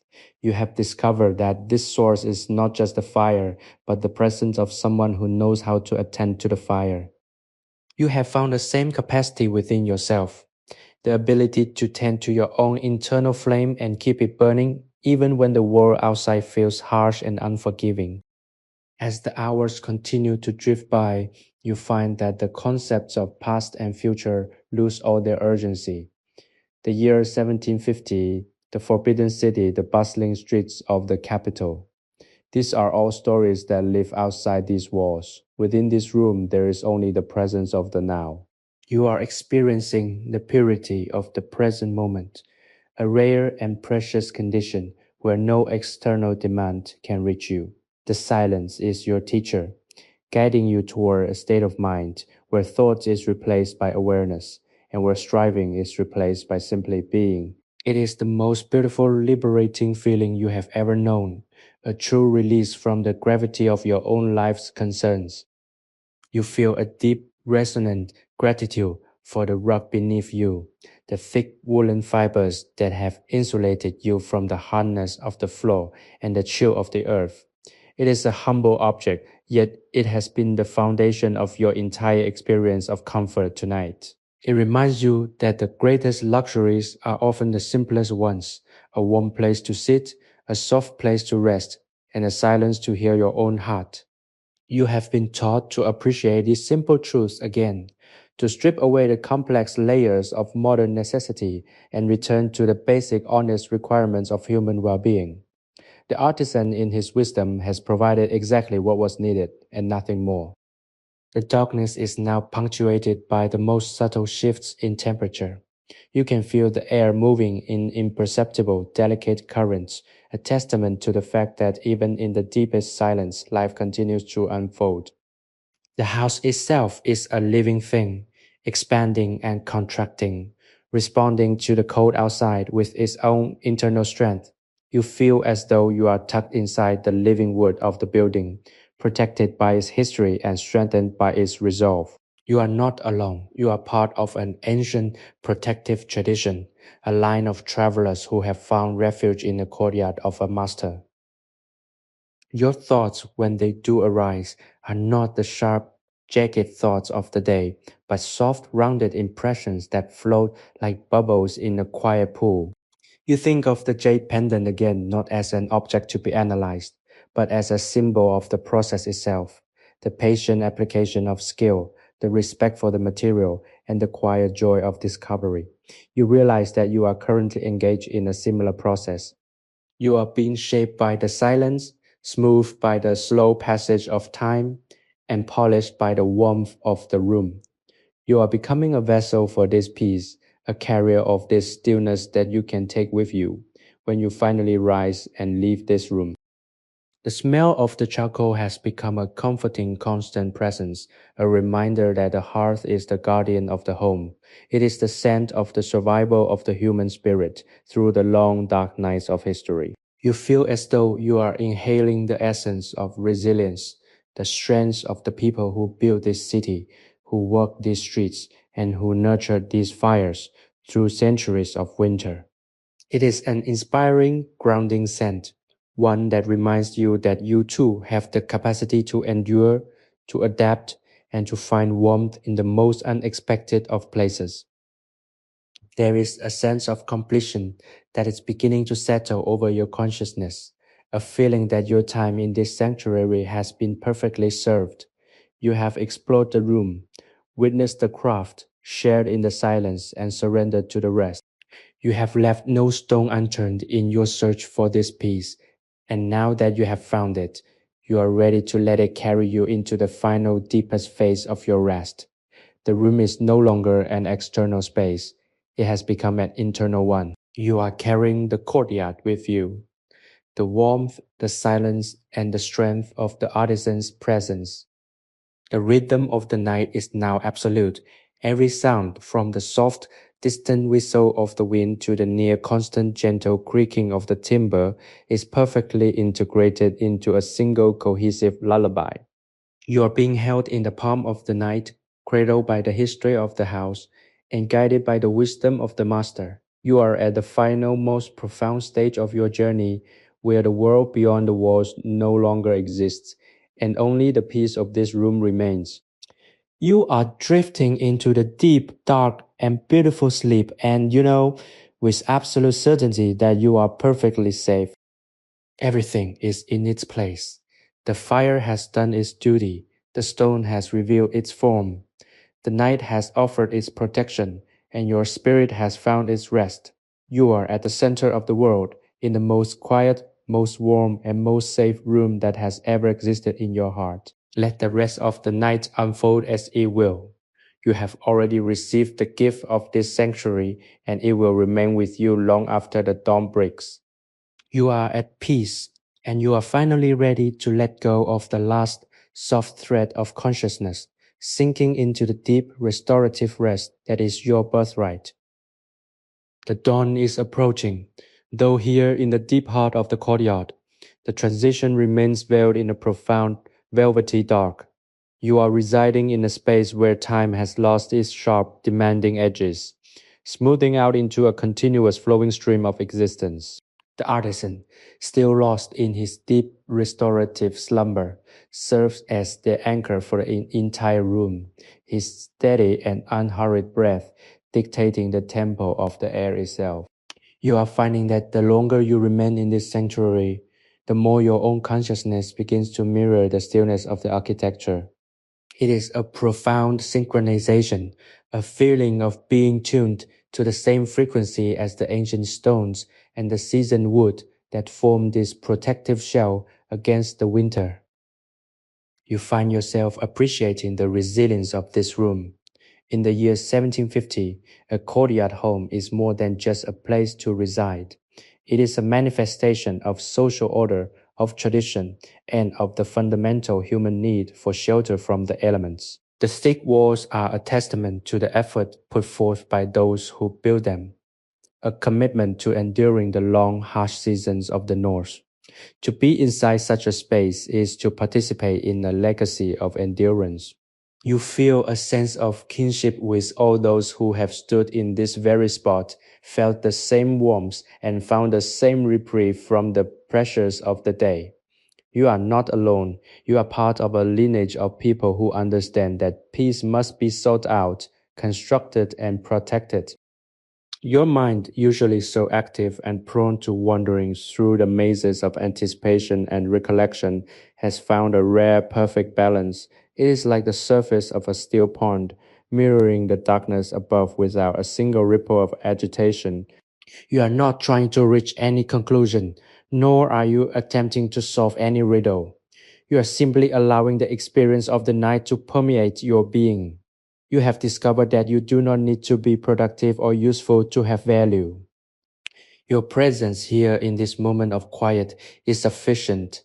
This is the greatest gift the sanctuary has to offer. The permission to stop striving and to simply be present with yourself and with the atmosphere you have helped to create. The charcoal brazier, while now providing only the most subtle ghost-like warmth, remains the focal point of the room. It is the symbol of the hearth, the center around which life revolves. You feel a deep, almost spiritual connection to this source of light and heat. It is a reminder that no matter how cold the world becomes, the flame of human potential, of creativity, and of simple, enduring warmth is something that can always be rekindled. You have nurtured this flame within yourself tonight, and you know that you can carry it forward. The cold might return, but you are now equipped with the knowledge of how to shelter yourself, how to build a container for your own peace, and how to wait out the winter with dignity. The scent of the room has evolved into something deeply, profoundly nostalgic. It is the smell of wood that has been warmed for a century, of paper that has absorbed the quiet words of scholars, and of the earth itself, which has been brought into the courtyard to create a space of balance and growth. It is a smell that feels like a homecoming. Even if you have never been here before, it feels as though you have been returning to this place in your dreams for your entire life.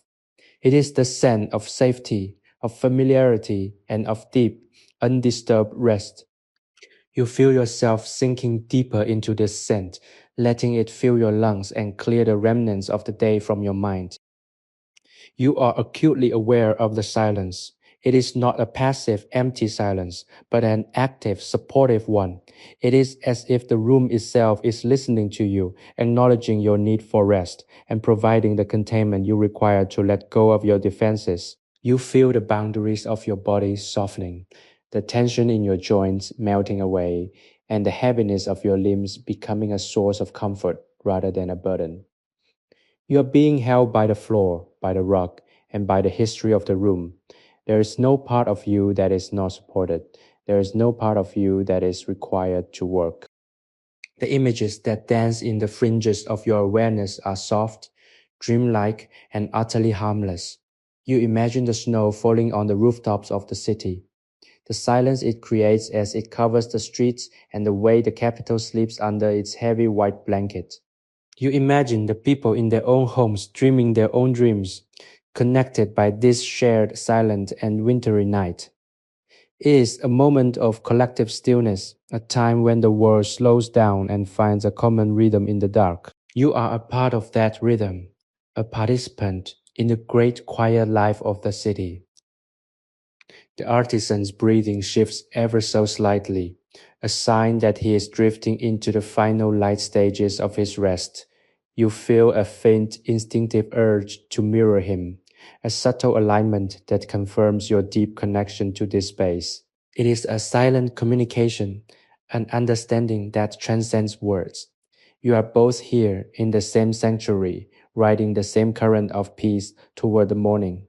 You feel an immense quiet gratitude for this companionship, even though it is entirely silent. It is enough to know that you are not the only one seeking this stillness, that you are part of a community of rest.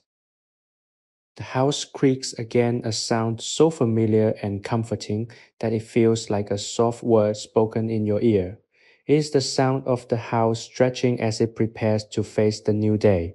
You feel a sense of contentment, a satisfaction that you have utilized this time well. You have allowed the sanctuary to do its work. You have been patient, you have been present, and you have been open to the healing power of the quiet. The result is a soul that feels renewed, a mind that feels clear, and a body that feels ready for the rest that is to come. Everything is at peace. The night is finishing its cycle. The fire is retiring, and the room is holding you in its steady, ancient embrace. You are drifting toward the final deepest point of the night, where all that remains is the sensation of warmth, the soft grounding rhythm of the room, and the promise of a complete and perfect restoration. There is nothing left to do. You have arrived at the center of the sanctuary. You are safe. You are at home, and you are ready to slip at last into the most profound and refreshing sleep of all. The final hours of the night possess a quality of absolute crystalline clarity. You are now resting in the deepest, most quietest corner of the courtyard, where the silence is so heavy and rich that it feels like you could reach out and touch it. The air inside the room has settled into a perfect uniform temperature. a soft and gentle warmth that acts as an invisible shield against the icy grip of the Beijing winter outside. You are no longer aware of the passage of time. The clock has ceased to exist, replaced by the slow, rhythmic expansion and contraction of the room's heartbeat. You have fully merged with the sanctuary, your own breathing now indistinguishable from the soft, deep exhales of the house as it rests upon its ancient foundations. The artisan remains completely still, his presence an anchor of peace that allows you to let go of the final threads of conscious effort. His sleep is not merely an absence of wakefulness, but an active regenerative state, a quiet devotion to the renewal of his own spirit. By watching him, you have understood that rest is not a waste of time, but the essential foundation for all creative and meaningful work. You have learned that the quality of your life is determined by how well you can inhabit the spaces between your efforts, how deeply you can rest, and how completely you can allow yourself to be renewed by the quiet. This is the profound, foundational wisdom of the artisan's life, and you are currently living it, step by step, breath by breath. You find yourself contemplating the nature of the jade once more, but now it is in the context of the entire night. The stone, with its deep, hidden translucence and its long geological history, is a reflection of the room itself.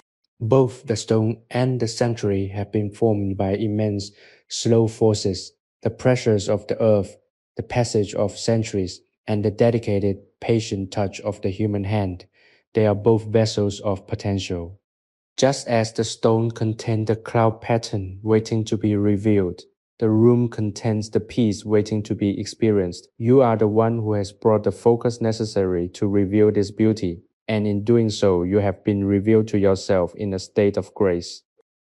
The darkness is now a source of deep, abiding comfort. It is no longer an unknown, but a familiar blanket, a space where you can be entirely yourself without the need to project a persona or fulfill a requirement. In the sanctuary of this courtyard, you are stripped of your roles, your titles, and your worries. You are simply a human being in the quiet, and that is a truly holy state. You are being held by the history of the walls, nourished by the lingering heat of the hearth, and protected by the absolute unbroken silence of the winter night. You feel a sense of profound, unshakable safety, the kind of safety that exists only when you have completely surrendered to the truth of the present moment. Your body feels lighter, as if the physical weight of your days has been dissolved by the slow, rhythmic heat of the charcoal. The rug beneath you is a soft, supportive embrace, and you have allowed yourself to sink into it, giving up your need for posture, for alertness, and for protection. You are completely loose, completely open, and completely at ease. Every muscle, every tendon, and every nerve ending has been given permission to stop its labor. You are experiencing the deep, primitive luxury of total relaxation, a state that is as essential to your life as water or air. The images that rise and fall in the lightless room are gentle and serene. You see the vast white expanse of the city, the silent snow-laden roofs, and the quiet empty courtyards, all sleeping in a vast interconnected peace. You are not separated from this world. You are integrated into it. You are a small, vibrant spark of consciousness in a vast, cold universe. But here, in this room, you have built a world of your own, a world of warmth, a world of intentionality, and a world of deep, profound rest. This is a power you possess, a power to create sanctuary wherever you are, provided you are willing to cultivate the patience and the focus required to do so. The scent of the room, that complex, layered aroma of charcoal, sandalwood, and oud wood, has become a part of your own aura. You feel as though it is soaking into your clothes, your hair, and your very skin. It is the scent of a sanctuary, the smell of a place where nothing is demanded of you, and where you are free to simply exist. You have internalized this scent, and with it, you have internalized the state of mind that created it. This is your souvenir from the night in 1750, a memory of what it feels like to be truly, utterly, and completely at peace. The house creaks once more, a soft, slow sound that ripples through the beams above you. It is the sound of the house breathing, a slow, deep timbered sigh that signals the house is as satisfied with the night as you are. You feel a sense of unity with the structure, an acknowledgement of the partnership between you and the building. You have shared this time together, weathered the darkness together, and together you are preparing for the morning. It is a partnership of trust, a mutual agreement to keep the peace and to maintain the silence until the light returns to guide the way forward. There is a sense of absolute finality in the night, now, a feeling that you have reached the very bottom of the experience, the most quiet, most still, and most peaceful point possible. You are at the edge of sleep, the place where the world of thought falls away and the world of dream and restoration begins. You are ready to let go, to slip through the door that the artisan has opened for you, and to enter the final deepest level of the night. There is nothing left to decide, nothing left to seek, and nothing left to fear. You are at peace and you are ready. Everything is in balance. The fire is now only the faintest, softest glow, a quiet sentinel in the dark. The house is sturdy, protective, and still. The artisan is a breathing reminder of the strength of the human spirit. And you, in the heart of this Beijing sanctuary, are perfectly prepared for the final restorative journey of the night. Let the silence be your blanket. Let the warmth be your comfort, and let the peace you have found here carry you deep, deep into the restorative, dreamless sleep that is the perfect end to this beautiful, quiet journey.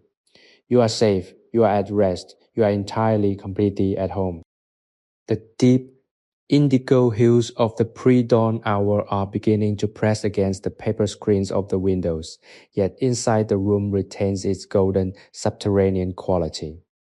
You are floating in a state of profound suspension, feeling the heavy velvet blanket of the night slowly thinning, yet the peace you have cultivated remains completely intact. The artisan's steady, rhythmic breathing has become the very foundation of your consciousness, a reliable metronomic pulse that guides you deeper into your own stillness. You are no longer separate from the environment. The boundaries of your physical form have softened, allowing you to bleed into the quiet, warm air of the workshop. This is the most sacred portion of the night, the hour of total surrender.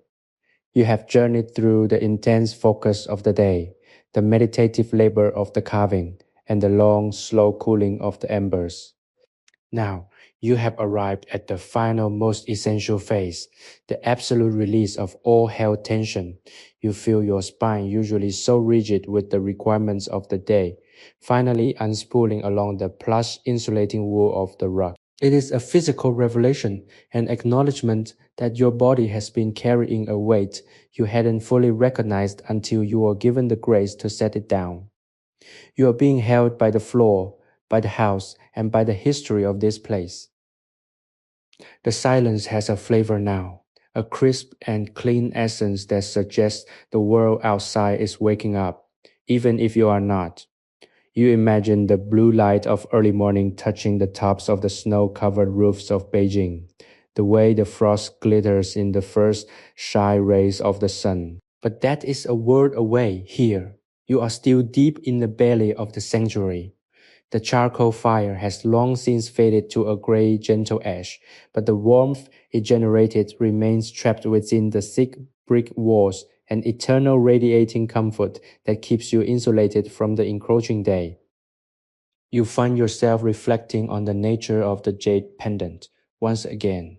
It is a small, hard, and perfect object, a distillation of the artisan's patience and the mountain's endurance. It is a symbol of everything that is possible when one refuses to rush, when one refuses to compromise on the quality of the attention given to a task. You realize that you have been treating your own rest with this same level of craftsmanship. You have been carving your piece, smoothing it with every breath, and polishing it with the steady, unwavering focus of your own consciousness.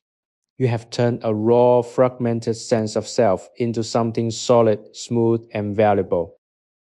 The house creaks, a soft, familiar sound that resonates with the history of the materials. It is the sound of the timber, the sound of the earth-baked brick, the sound of a shelter that has served its purpose for generations. You feel a profound gratitude for the architecture of safety. It is an extraordinary thing to be housed, to be protected, and to be granted the space to recover. You are part of a lineage of people who have sat in this same room, felt this same warmth, and found the same quiet. You are linked to the past by the very act of resting here, a silent participant in the ongoing eternal narrative of the human need for peace. The darkness is now less of a weight and more of a soft protective membrane. You feel as though you are inside a cocoon, a place of transformation, where you can let go of the old exhausted version of yourself and allow a new refreshed version to emerge. The process is entirely automatic. You do not have to drive it, you do not have to direct it, and you do not have to worry about it. The room itself is doing the work, the environment is the teacher, and you are the willing student, absorbing the lessons of stillness, patience, and restoration through every pore of your skin. Your thoughts are drifting like slow-moving clouds in a vast twilight sky. They have no gravity, no weight, and no necessity. You see the flickering light of the workshop, the delicate hook of the carving tool, the translucence of the jade, and the gentle wise face of the artisan. These are the totems of your experience, the markers of the sanctuary you have built within your own mind. You can return to them whenever you wish.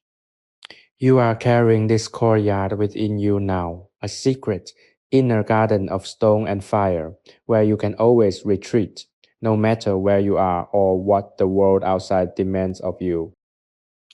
The artisan turns again in his sleep, a movement so slow and gentle it barely disturbs the air. You feel a sense of profound, quiet love for this man you have never spoken to, whose name you do not know, yet who has offered you the most beautiful, life-giving gift of a place to be still.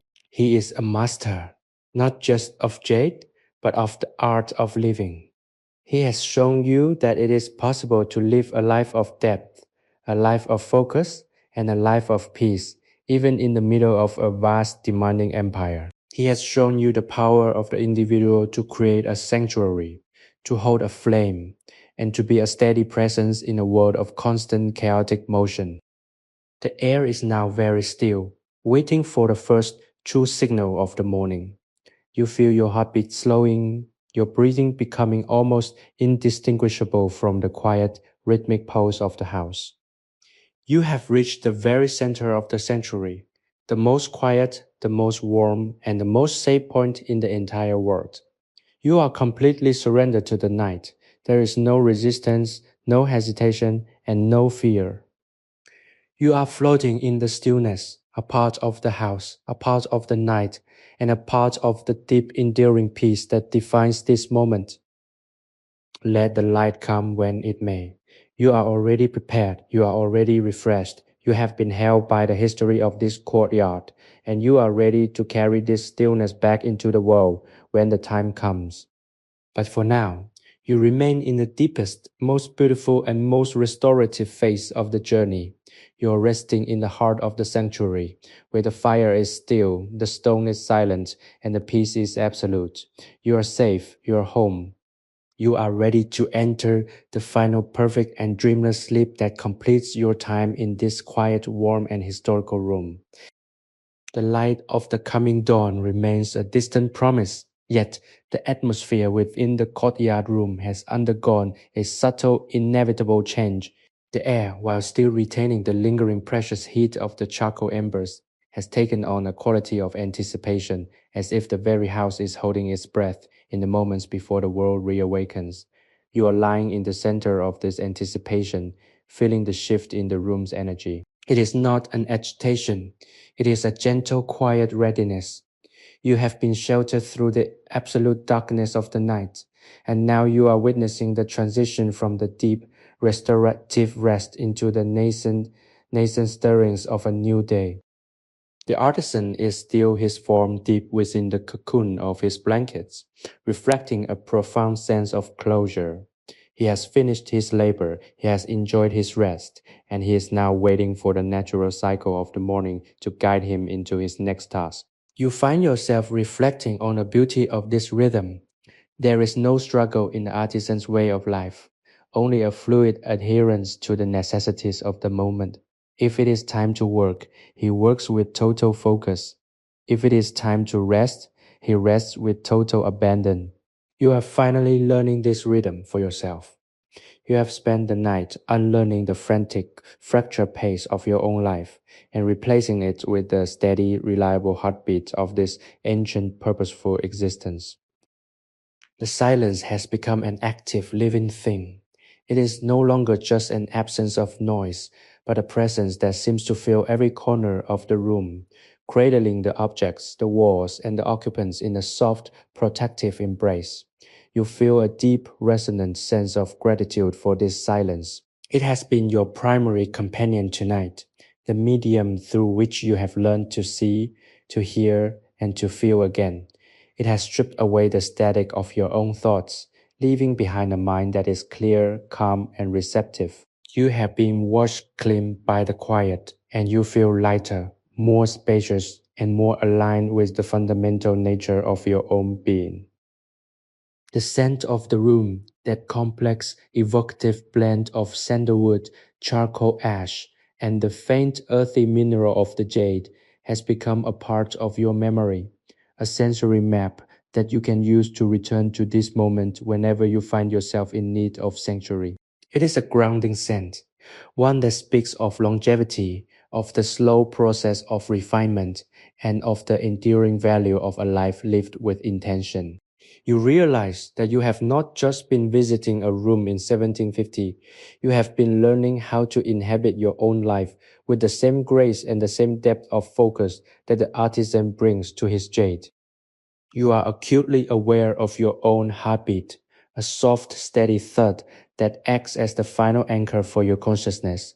It is a reassuring sound, a reminder that you are alive, that you are present, and that you are an integral part of this quiet, warm, and beautiful world. The room recognizes this rhythm, folding it into its own larger, slower cadence.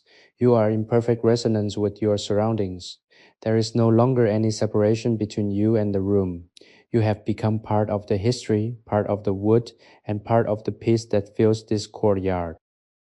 Your thoughts are now entirely distilled, refined to their most essential and beautiful components. You see the jade pendant again, glowing in the soft morning light that you know will soon grace the room.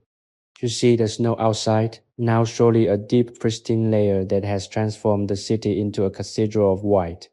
You see the artisan waking slowly, his movements as fluid and deliberate as a mountain stream. Everything is connected, everything is in order. You are a part of this unfolding beauty, a silent observer at the heart of a perfect historical moment. The house creaks, a final long drawn out sound of settling that feels like a benediction. It is a sound of contentment, a sound of a home that is satisfied with the protection it has provided.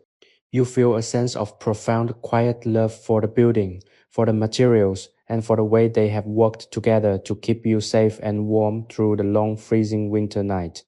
You are being granted a final moment of total, undistracted rest before the demands of the world return. It is a moment of pure, unadulterated existence, a pinnacle of peace from which you can look back on the night with a sense of complete fulfillment. The images that rise in your mind are no longer complex or demanding. They are simple, elemental, and clear. You see the flame, you see the stone, you see the snow, and you see the stillness. These are the elements of your sanctuary, the building blocks of the peace you have cultivated. You have achieved what you set out to do. You have found a place where you can be still, where you can be renewed, and where you can remember the beauty of being alive. You have been held, you have been healed, and you are now ready to emerge from the night, even though you have no need to do so just yet. Everything is at peace. The room is holding you with a gentle, persistent firmness. The silence is wrapping you in a blanket of comfort. The artisan is a silent, reassuring presence at the heart of the workshop, and you, in the most private, most warm, and most safe room that you have ever known, are ready to slip at last into the most deep, most restorative, and most beautiful sleep of all. The night has done its work. The sanctuary is complete. You are safe. You are home. And you are finally, perfectly, and utterly at rest. The pre-dawn light has begun to cast a pale, ghostly luminescence against the paper-covered window frames, tracing the delicate lattice work patterns in a soft, silvery gray. You remain anchored within the core of the sanctuary, feeling the deep, resonant peace of the courtyard hold you in a gentle embrace. The cold outside must be immense, given the severity of the winter in 1750, yet the room remains a bastion of controlled, intentional warmth. The artisan is still lost in his deep rhythmic slumber, a figure of absolute repose, and his presence continues to ground the space, acting as a living testament to the power of a life lived in harmony with one's surroundings. If this journey into the quiet, historical heart of Beijing has brought you a sense of renewed clarity and deep emotional rest, we invite you to become a more active part of our sanctuary. Consider subscribing to our channel and turning on the notification bell to stay connected to our ongoing series of guided, peaceful stories. By engaging with this community, you help ensure that these moments of stillness remain accessible to everyone, and you support our mission to bring light and calm into the lives of our listeners. Every like, comment, and subscription strengthens the walls of this virtual courtyard, making it a more resilient space for us all to return to whenever the world outside becomes too loud or too demanding. You find yourself sinking even deeper into the woolen rug, feeling the fibers press against your skin with a comforting, familiar texture. It is as if the room is slowly absorbing your weight, accepting your presence, and integrating you into its own historical stillness. You are no longer thinking about the world that exists beyond the courtyard walls. You are entirely preoccupied with the subtle tactile sensations of the here and now. The way the air moves in the room, the way the silence hums in your ears, the way the shadow of a hanging scroll moves just a fraction of an inch as the light shifts.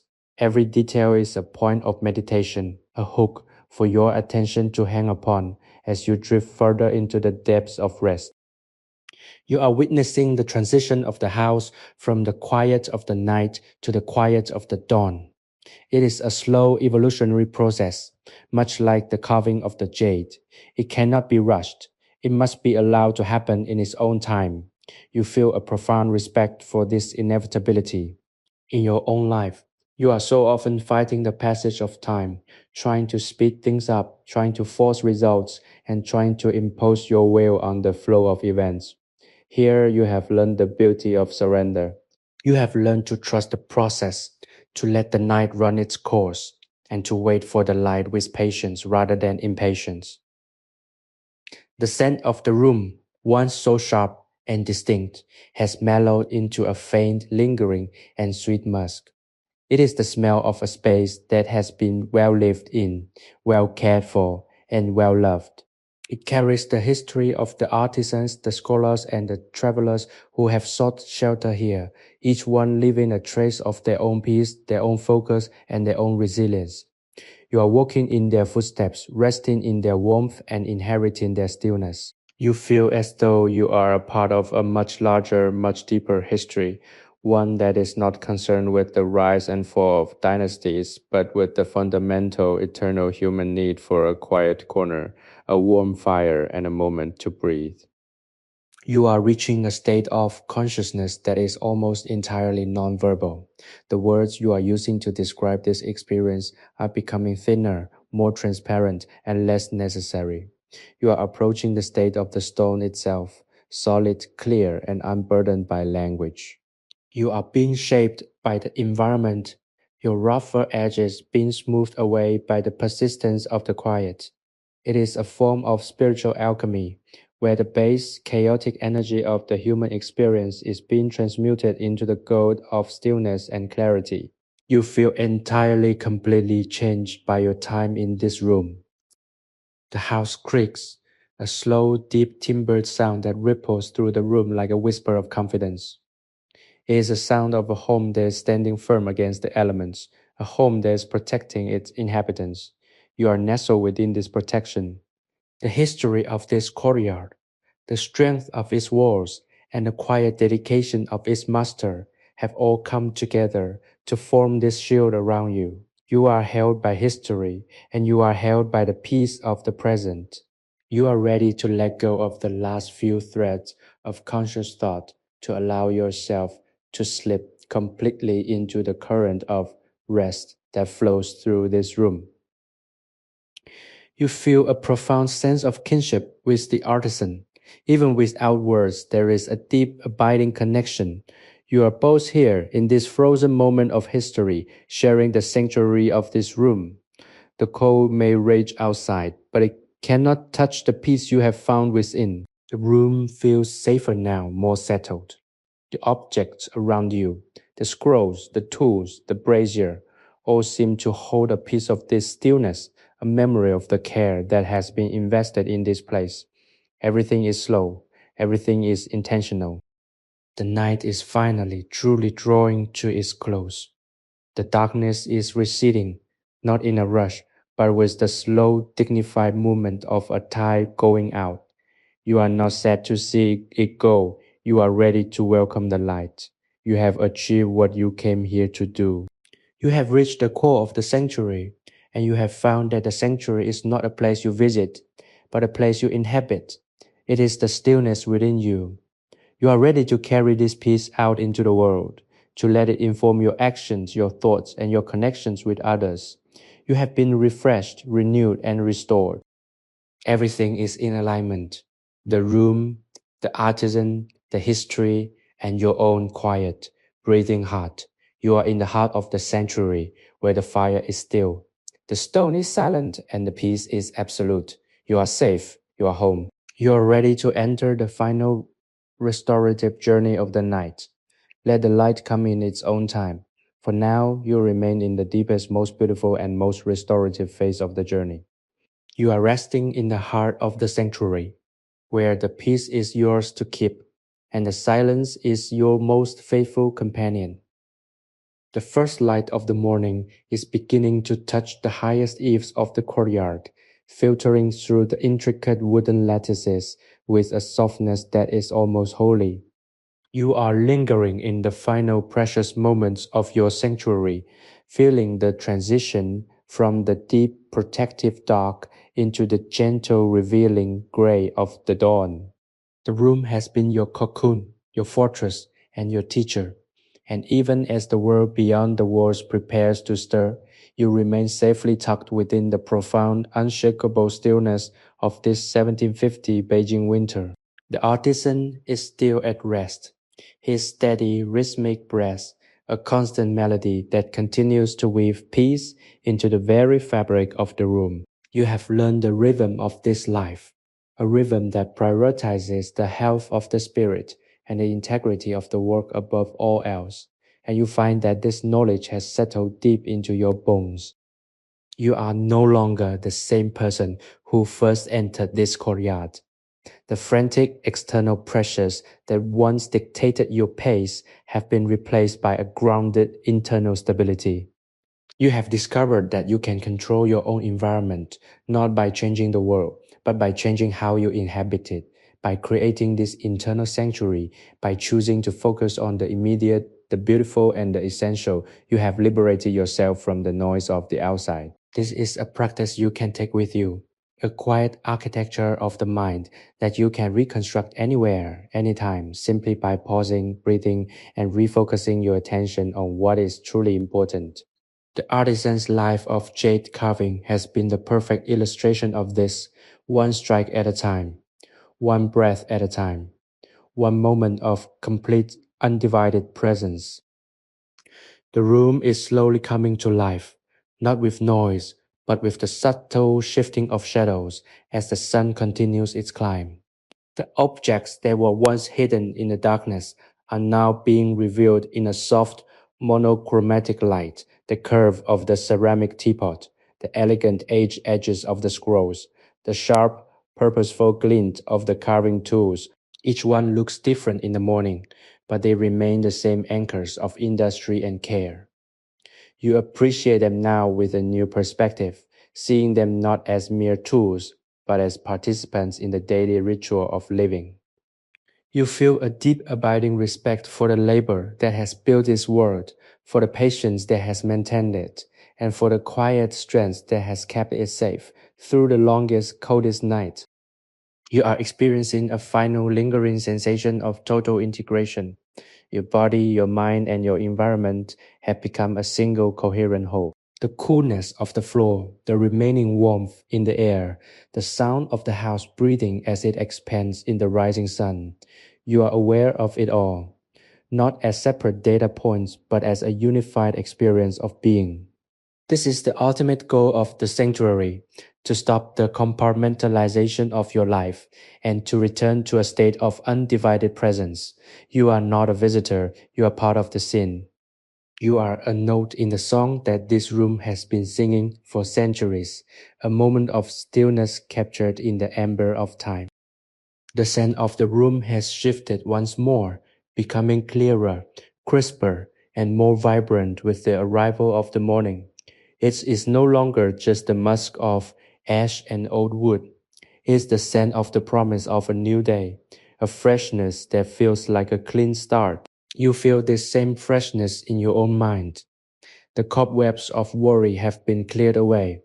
The stagnation of stress has been washed out, and you are left with a mental landscape that is wide open and ready for whatever the day may hold. You have been renewed by the sanctuary, not by doing anything, but by doing the hardest thing of all, simply stopping to listen, to feel, and to exist. The house creaks, a final, long, and resonant sound that feels like a concluding chord in a great quiet symphony. It is the sound of the house acknowledging the completion of the night, a silent recognition of the rest that has been shared. You feel a sense of completion as well. You have completed your journey through the night. You have explored the depths of the silence, and you have reached the place where you were meant to be. The transition to the waking world will be gentle, for you are carrying the sanctuary with you. You have been marked by the peace of this courtyard, and that mark will remain a hidden golden thread in the tapestry of your life that you can pull upon whenever the world feels too frayed. You are moving slowly and with immense care, as if you are waking from a dream that you wish to keep close. You feel the physical weight of your body returning, but it is a weight that is grounded and supported, not heavy or burdensome. You are ready to step out of the room, yet you feel that you are leaving a part of yourself behind, and in exchange, you are taking a part of the sanctuary with you. It is a fair trade, a balance that has been struck in the quiet of the morning. You have been changed, and the room has witnessed your change. You are both different than you were, and yet you are both exactly as you were meant to be. Everything is in its place. The fire is gone, but the room is warm. The stone is finished, but the lesson continues. The artisan is waking, but the peace remains, and you in the heart of this Beijing sanctuary are finally, truly, and perfectly ready to meet the new day. You are safe. You are strong. You are filled with the quiet, enduring light that you have discovered in the heart of the winter. Let the morning come. You are ready. You are whole. You are at home within yourself, and that is the greatest sanctuary of all. The morning has arrived with a slow, deliberate grace, painting the courtyard in shades of soft amber and pale crystalline blue. You are sitting at the edge of the threshold, watching the sunlight crawl across the uneven stone of the floor, feeling the transition from the deep protective womb of the night to the waking, vibrant reality of the day. The artisan has risen with the sun, moving with the same quiet, fluid elegance he displayed throughout the long, dark hours. He is currently rearranging his tools, his hands moving with a reverence that suggests he is not just preparing to work, but is engaging in a continuation of a sacred ceremony. You feel a profound sense of privilege to have been an invisible guest in his world, a witness to the profound, understated dignity of his existence. He acknowledges you with a faint knowing nod, a gesture of silent camaraderie that speaks more than 1,000 words could ever convey. It is the recognition of one soul by another, a shared understanding that you have both passed through the crucible of the night and emerged on the other side, refreshed and renewed. The room, now fully revealed in the morning light, looks even more beautiful than you imagined. The dust motes dance in the shafts of sun that pierce the lattice, creating a golden shimmering atmosphere that feels almost dreamlike. Every object, the jade pendant resting in its box, the worn handles of the chisels, the ink-stained scrolls, looks like it has a soul of its own, a silent character in the story of this house. You realize that beauty is not found in the grand or the ostentatious, but in the things that have been handled with love, in the spaces that have been treated with care, and in the lives that have been lived with intentionality. You feel as though you have been invited into the inner sanctum of a life lived well. And the lesson is clear. Everything you touch can be a reflection of your own spirit, and everything you create can be a testament to your own peace.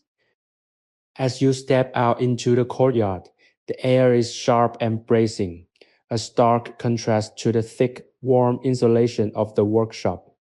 The snow that fell during the night has transformed the space into a crystalline gallery. The edges of the roof lines, the tops of the stone basins, and the sprawling branches of the ancient ginkgo tree are all kept in white. Catching the morning sun and reflecting it with a blinding joyous intensity, it is a world reset, a landscape of absolute purity. You feel a sense of liberation as you walk across the thin, crunchy layer of frost, hearing the sound of your own steps breaking the silence. This is the first movement you have made in hours, and it feels significant, a declaration of your readiness to re-enter the flow of the world, but with a different cadence, one that is slower, more observant, and more deeply aligned with the stillness you have cultivated. You find yourself standing by the center of the courtyard, looking up at the sky, which is a brilliant cloudless azure. The contrast between the cold of the morning and the warmth still lingering in your body from the long night of rest is a sensation you want to memorize. It is a reminder that you carry your own heat, your own sanctuary, and your own stillness, no matter how cold or harsh the external environment may become. You are not a victim of the winter. You are a participant in it, a witness to its quiet, frozen grandeur. The feeling of being fully present, fully aware, and fully at peace is a state of being that you can now identify, locate, and return to at will. It is a physical, emotional, and spiritual landmark that you have mapped out during your journey. The artisan joins you for a moment in the courtyard, holding a small bowl of tea. He does not speak, but he offers you a cup, the steam rising in the crisp air like a white, ephemeral ribbon. As you sip the hot, fragrant liquid, you taste the earth, the sun, and the patience that went into the leaves. It is the perfect conclusion to your stay. The tea is simple, yet it contains the entire world in its flavor. You realize that your journey through the night was not about finding an escape from the world, but about finding a way to truly engage with it, to be so present that even a simple cup of tea becomes an experience of profound, life-affirming wonder. You think of the world you are about to return to, the hurry, the noise, the demands, and the constant shifting expectations. But as you look at the artisan who is now returning to his bench to continue his work, you realize that none of that has to change your internal state. You can carry this courtyard with you. You can carry the image of the snow, the feeling of the warmth, and the rhythm of the artisan's breath. You can, in the midst of a city of millions, create a space of one, a sanctuary of stillness, where you can always return to yourself. This is the ultimate enduring value of your experience. You are no longer just a person moving through the world. You are a person who knows how to inhabit the world with a center of gravity that cannot be shaken. The finality of the moment is heavy, but it is not a weight that drags you down. It is a weight that anchors you. You have been changed, polished by the silence, and sharpened by the rest. You are ready to go, not because you are leaving the sanctuary behind, but because you are now capable of taking it with you. As you prepare to pass through the outer gates of the courtyard, you turn back one last time to take in the scene. The master at his bench, the light caught in the rafters, and the pristine white snow glowing in the morning sun. It is a scene of perfect, timeless harmony, a portrait of a life lived with meaning. You walk out of the gate and onto the street, and for a moment the bustling sounds of the city hit you, the vendors calling their wares, the heavy rumble of carts, the distant frantic energy of a world in motion. But instead of feeling overwhelmed, you feel a gentle protective bubble around you. You are moving through the world, but you are not of the world. You are in the city, but you are still in the courtyard. You have achieved the most difficult, most vital, and most rewarding of all human accomplishments. You have found the peace that passes understanding, and you have carried it out into the light of the day. Everything is and will always be as it should be. The morning streets of Beijing are beginning to hum with the waking energy of a vast, bustling empire. But as you walk, you feel as though you are moving through a layer of quietude that has traveled with you from the courtyard. The transition from the absolute silence of the workshop to the cacophony of the capital is typically a violent sensory assault. Yet today you find yourself navigating it with a strange internal equilibrium. You are like a stone dropped in a fast-moving river. The water rushes around you, powerful and chaotic, yet you remain firmly settled in your place, anchored to the bed of your own intention. The lessons of the night, the patience of the artisan, the endurance of the stone, and the sanctity of the earth are now woven into your very posture. You walk with a measured, deliberate gait, your breathing shallow and rhythmic, maintaining that hidden connection to the sanctuary you have just departed. The city around you is a tapestry of life, color, and motion. Vendors are setting up their stalls. The air is filled with the scent of steaming dough and strong dark tea, and the early morning sun is catching the intricate glazed tiles of the surrounding rooftops. In any other circumstance, you might have felt the urge to rush, to participate in the hurry, to join the collective anxiety of the morning push. But today, you observe it as if from a distance, or perhaps from the perspective of an artist looking at a painting. You see the movement, you appreciate the color, and you acknowledge the purpose of it all.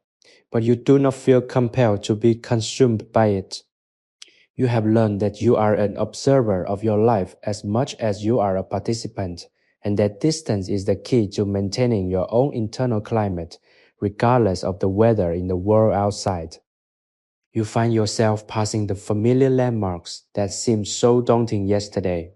The grand red walled gates of the local administrative offices, the busy intersections where merchant carts converge, the quiet hidden alleyways where life unfolds in private, they all look different now. You are no longer navigating them as a stranger lost in the crowd. You are navigating them as someone who knows the secret to finding peace within the chaos.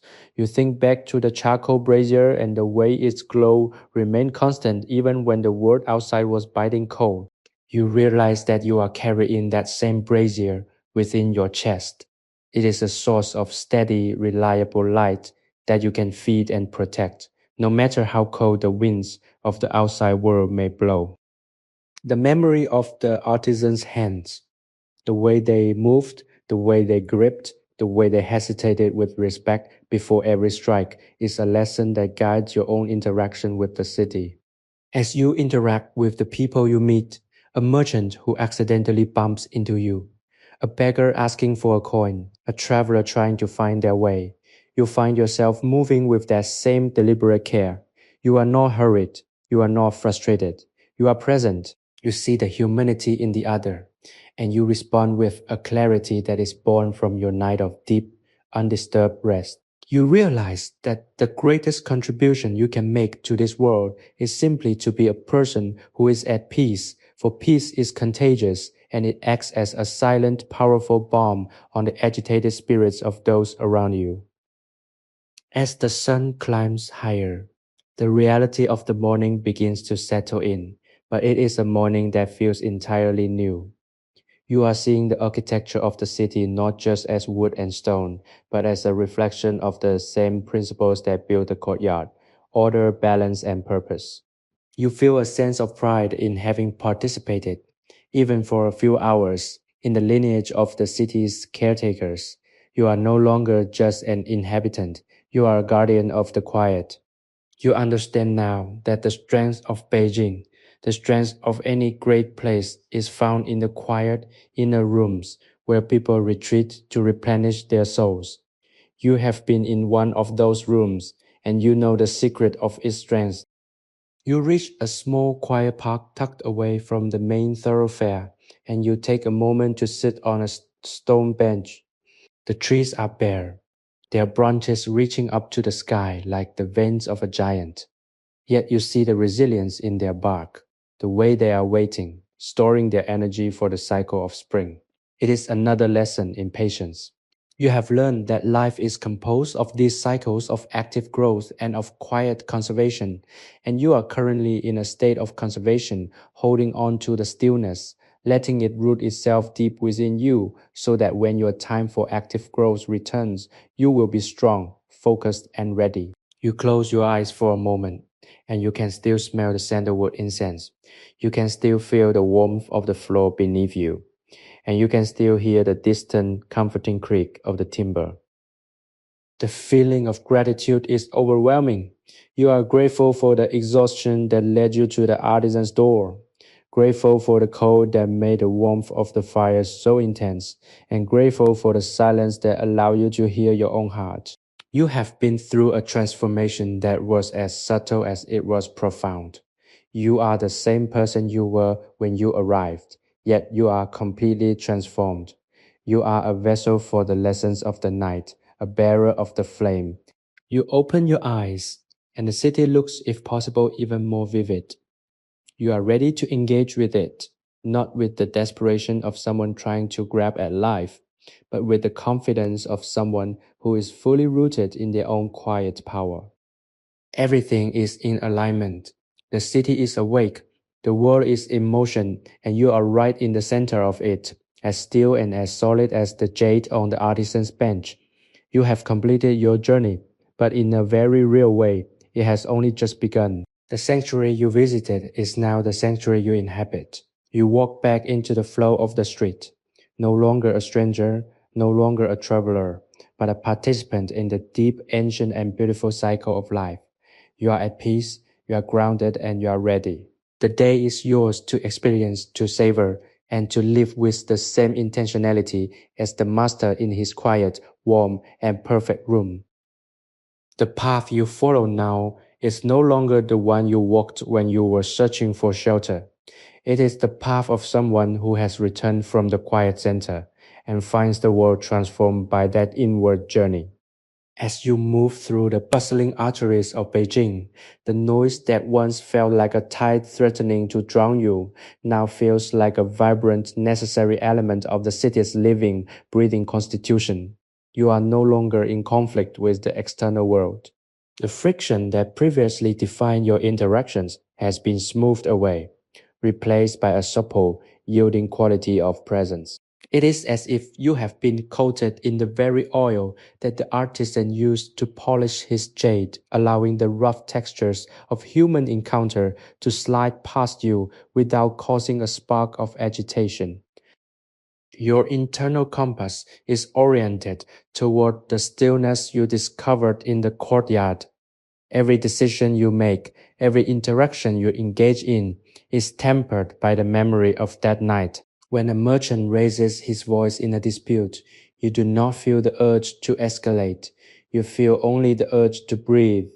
When you witness the strain of a laborer carrying a heavy load, you do not feel the urgency to assist in a way that exhausts yourself, but rather to acknowledge their humanity with a look, a nod, or a moment of genuine quiet attention. You are realizing that the piece you found is not a static souvenir. It is a dynamic tool. It is a way of operating that makes every moment more efficient, more meaningful, and more resonant. The sun is now high, the shadows are short and sharp, and the city is at its peak of frantic midday energy. Yet, you are walking as if you are moving through honey. There is a weight and a deliberate quality to your steps. People make way for you not because you are aggressive, but because you possess a gravity, a sense of being entirely undeniably present in your own skin. You have become the center of your own universe, and that stillness has a magnetic pull. You notice that people tend to lower their voices when they address you, as if they are subconsciously responding to the quiet field you are carrying. This is the unexpected result of your restorative night. You have become a source of stability for others. You find yourself in a quieter part of the city, where the stone walls are older and the echoes of the past feel more immediate. You pass a small ancient temple, its roof tiles weathered to a soft mossy green. You stop to look at it, not with the curiosity of a tourist, but with the familiarity of someone who understands why such places exist. These temples are the spiritual counterparts to the courtyard.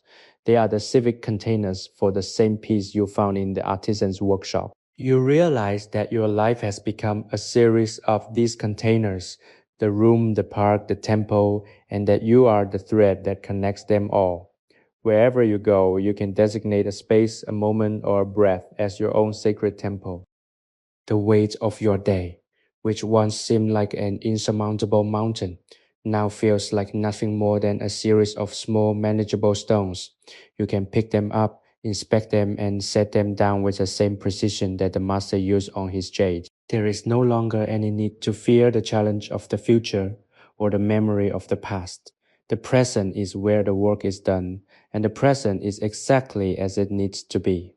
You reach into your pocket and feel the ghost of the jade pendant that was never yours, yet which you seem to carry in your mind, a solid, smooth, and cool object of pure focus. It is the perfect metaphor for your new way of being, dense, unbreakable, and perfectly formed. You think of the artisan as he must be at this very moment. Perhaps he is eating his midday meal, or perhaps he has returned to the polishing stone, his face turned toward the light, his concentration absolute. You feel a profound sense of connection to him, a silent, cross-temporal bond that does not need to be validated by future meetings.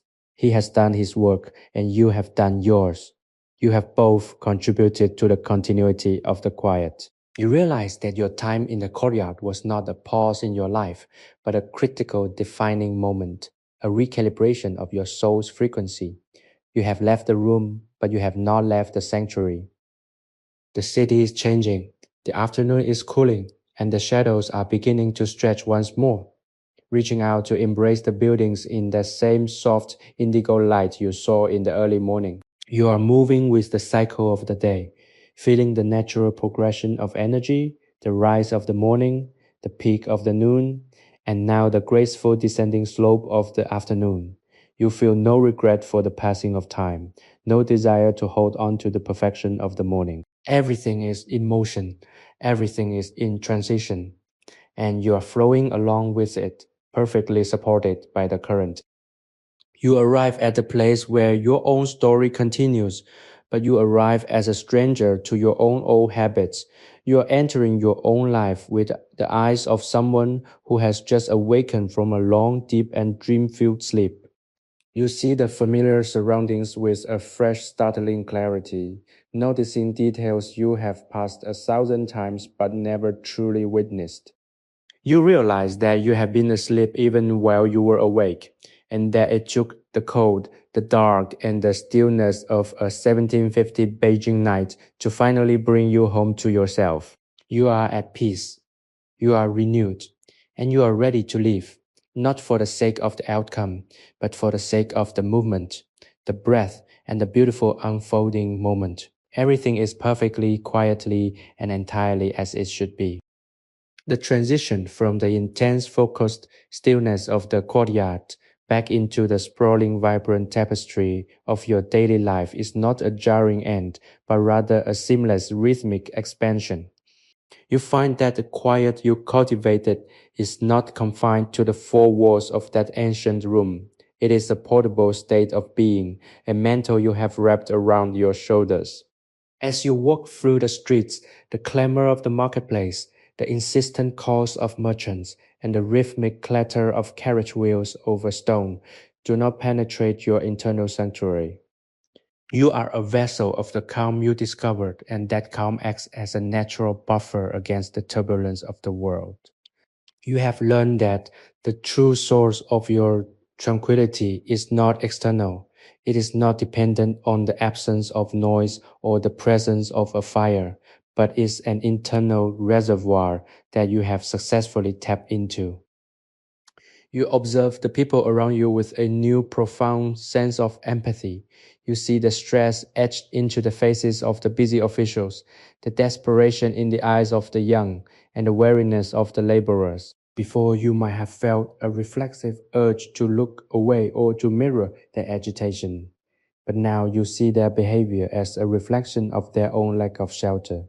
You understand that they, like you, are searching for a room in which to be still, even if they do not have the vocabulary for it. You find yourself projecting a quiet, unspoken invitation, a subtle signal of peace that seems to ripple outward, causing a person in the crowd to pause, to take a deep, stabilizing breath, or to let their shoulders drop from a position of chronic tension.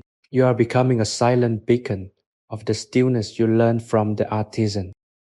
Your mind, formerly a landscape of competing demands and anxious projections, has been re-architected. You find that you can process information with a newfound economy of effort.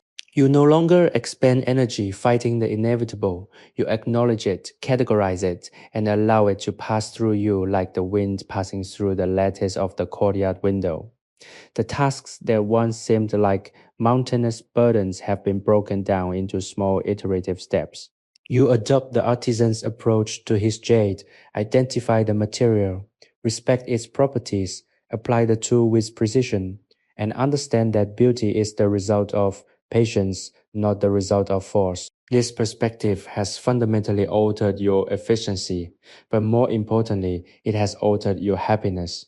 You are no longer measuring your worth by the volume of your output, but by the quality of your presence. As evening begins to claim the city, the sky transforms into a bruised, beautiful purple, and the first lanterns are lit, casting long, dancing shadows across the facades of the buildings. You find yourself drawn to a quiet space, perhaps a bench overlooking a frozen pond, or a sheltered alcove within a city garden. You sit, and the physical act of resting reminds you of the rug in the workshop. You close your eyes, and for a fleeting second, the scent of the sandalwood incense returns, so real that you could almost reach out and touch the air. It is the reminder that your sanctuary is accessible at any moment. You are not separated from the peace of that 1750 night. You are participating in it as a continuous internal reality. The past is not behind you, it is a foundational layer upon which you are standing. You think of the artisan again, not as a memory of a person you visited, but as an aspect of yourself that has been awakened. He is the part of you that knows how to focus, how to endure, and how to find beauty in the most basic, elemental materials. You acknowledge this internal master with a silent nod of gratitude. You realize that you were always looking for this, and that the long, cold road you traveled to reach that courtyard was simply the necessary path to arrive at the truth of your own capacity for stillness. You do not need to return to that courtyard, for the courtyard has returned with you. It is the secret garden of your consciousness, the quiet room you can retreat to when the world insists on demanding too much. The night is falling, and the city is entering its second phase, the phase of rest, the phase of gathering together by the hearth, the phase of introspection. You feel a deep communal bond with the people in their homes. You imagine the thousands of little fires being lit, the thousands of bowls of tea being poured, and the thousands of people finding their way back to the safety of their own inner quiet. You are one with them. You are part of the vast, interconnected human need for solace. This realization dissolves any lingering sense of isolation. You are not a solitary traveler, but a member of a great global and historical family that understands the sanctity of the hearth. Everything about your return feels inevitable. The path you took, the lessons you learned, and the person you have become are all pieces of a larger coherent design. You do not fear the days to come, for you know they will bring their own challenges, their own cold winds, and their own storms. But you also know that you have the tools to navigate them. You have the memory of the fire, the discipline of the master, and the unwavering, deep-rooted peace of the courtyard. You are anchored, you are centered, you are ready to participate in the ongoing, beautiful, and complex unfolding of your life. The world settles into its nightly rest, and you prepare to do the same, but with a heart that is entirely, vibrantly alive. You move through the shadows of the evening with a light, confident step. You are going home, but you realize that you are already home. You are home in your own skin, home in your own mind, and home in the stillness that you have carefully, patiently, and lovingly built within yourself. The journey is complete, and the rest is only just beginning. As you cross the threshold of your own life, you finally understand the ultimate truth. The sanctuary was never a destination nor a place to be visited. It was the very space you occupy all along, waiting only for you to close your eyes to the chaos and open your heart to the quiet. The fire is burning. The stone is smooth and the soul is finally still. Everything is and will always be as it should be. You take one last breath, and in the silence of the night, you are infinite. Sleepy History with Arthur is created for relaxation, entertainment, and sleep purposes. The stories shared on this channel are inspired by historical events, daily life, and real periods in history. But they may be simplified, adapted, or narrated in a calming way to enhance the listening experience. This content is not intended to be a precise academic or educational source. While we aim to stay generally accurate, some details may be altered for storytelling flow and relaxation. Please do not rely on this channel as a primary source for historical research or study. By listening, you acknowledge that this content is designed to help you unwind, relax, and fall asleep. Thank you for your understanding and support.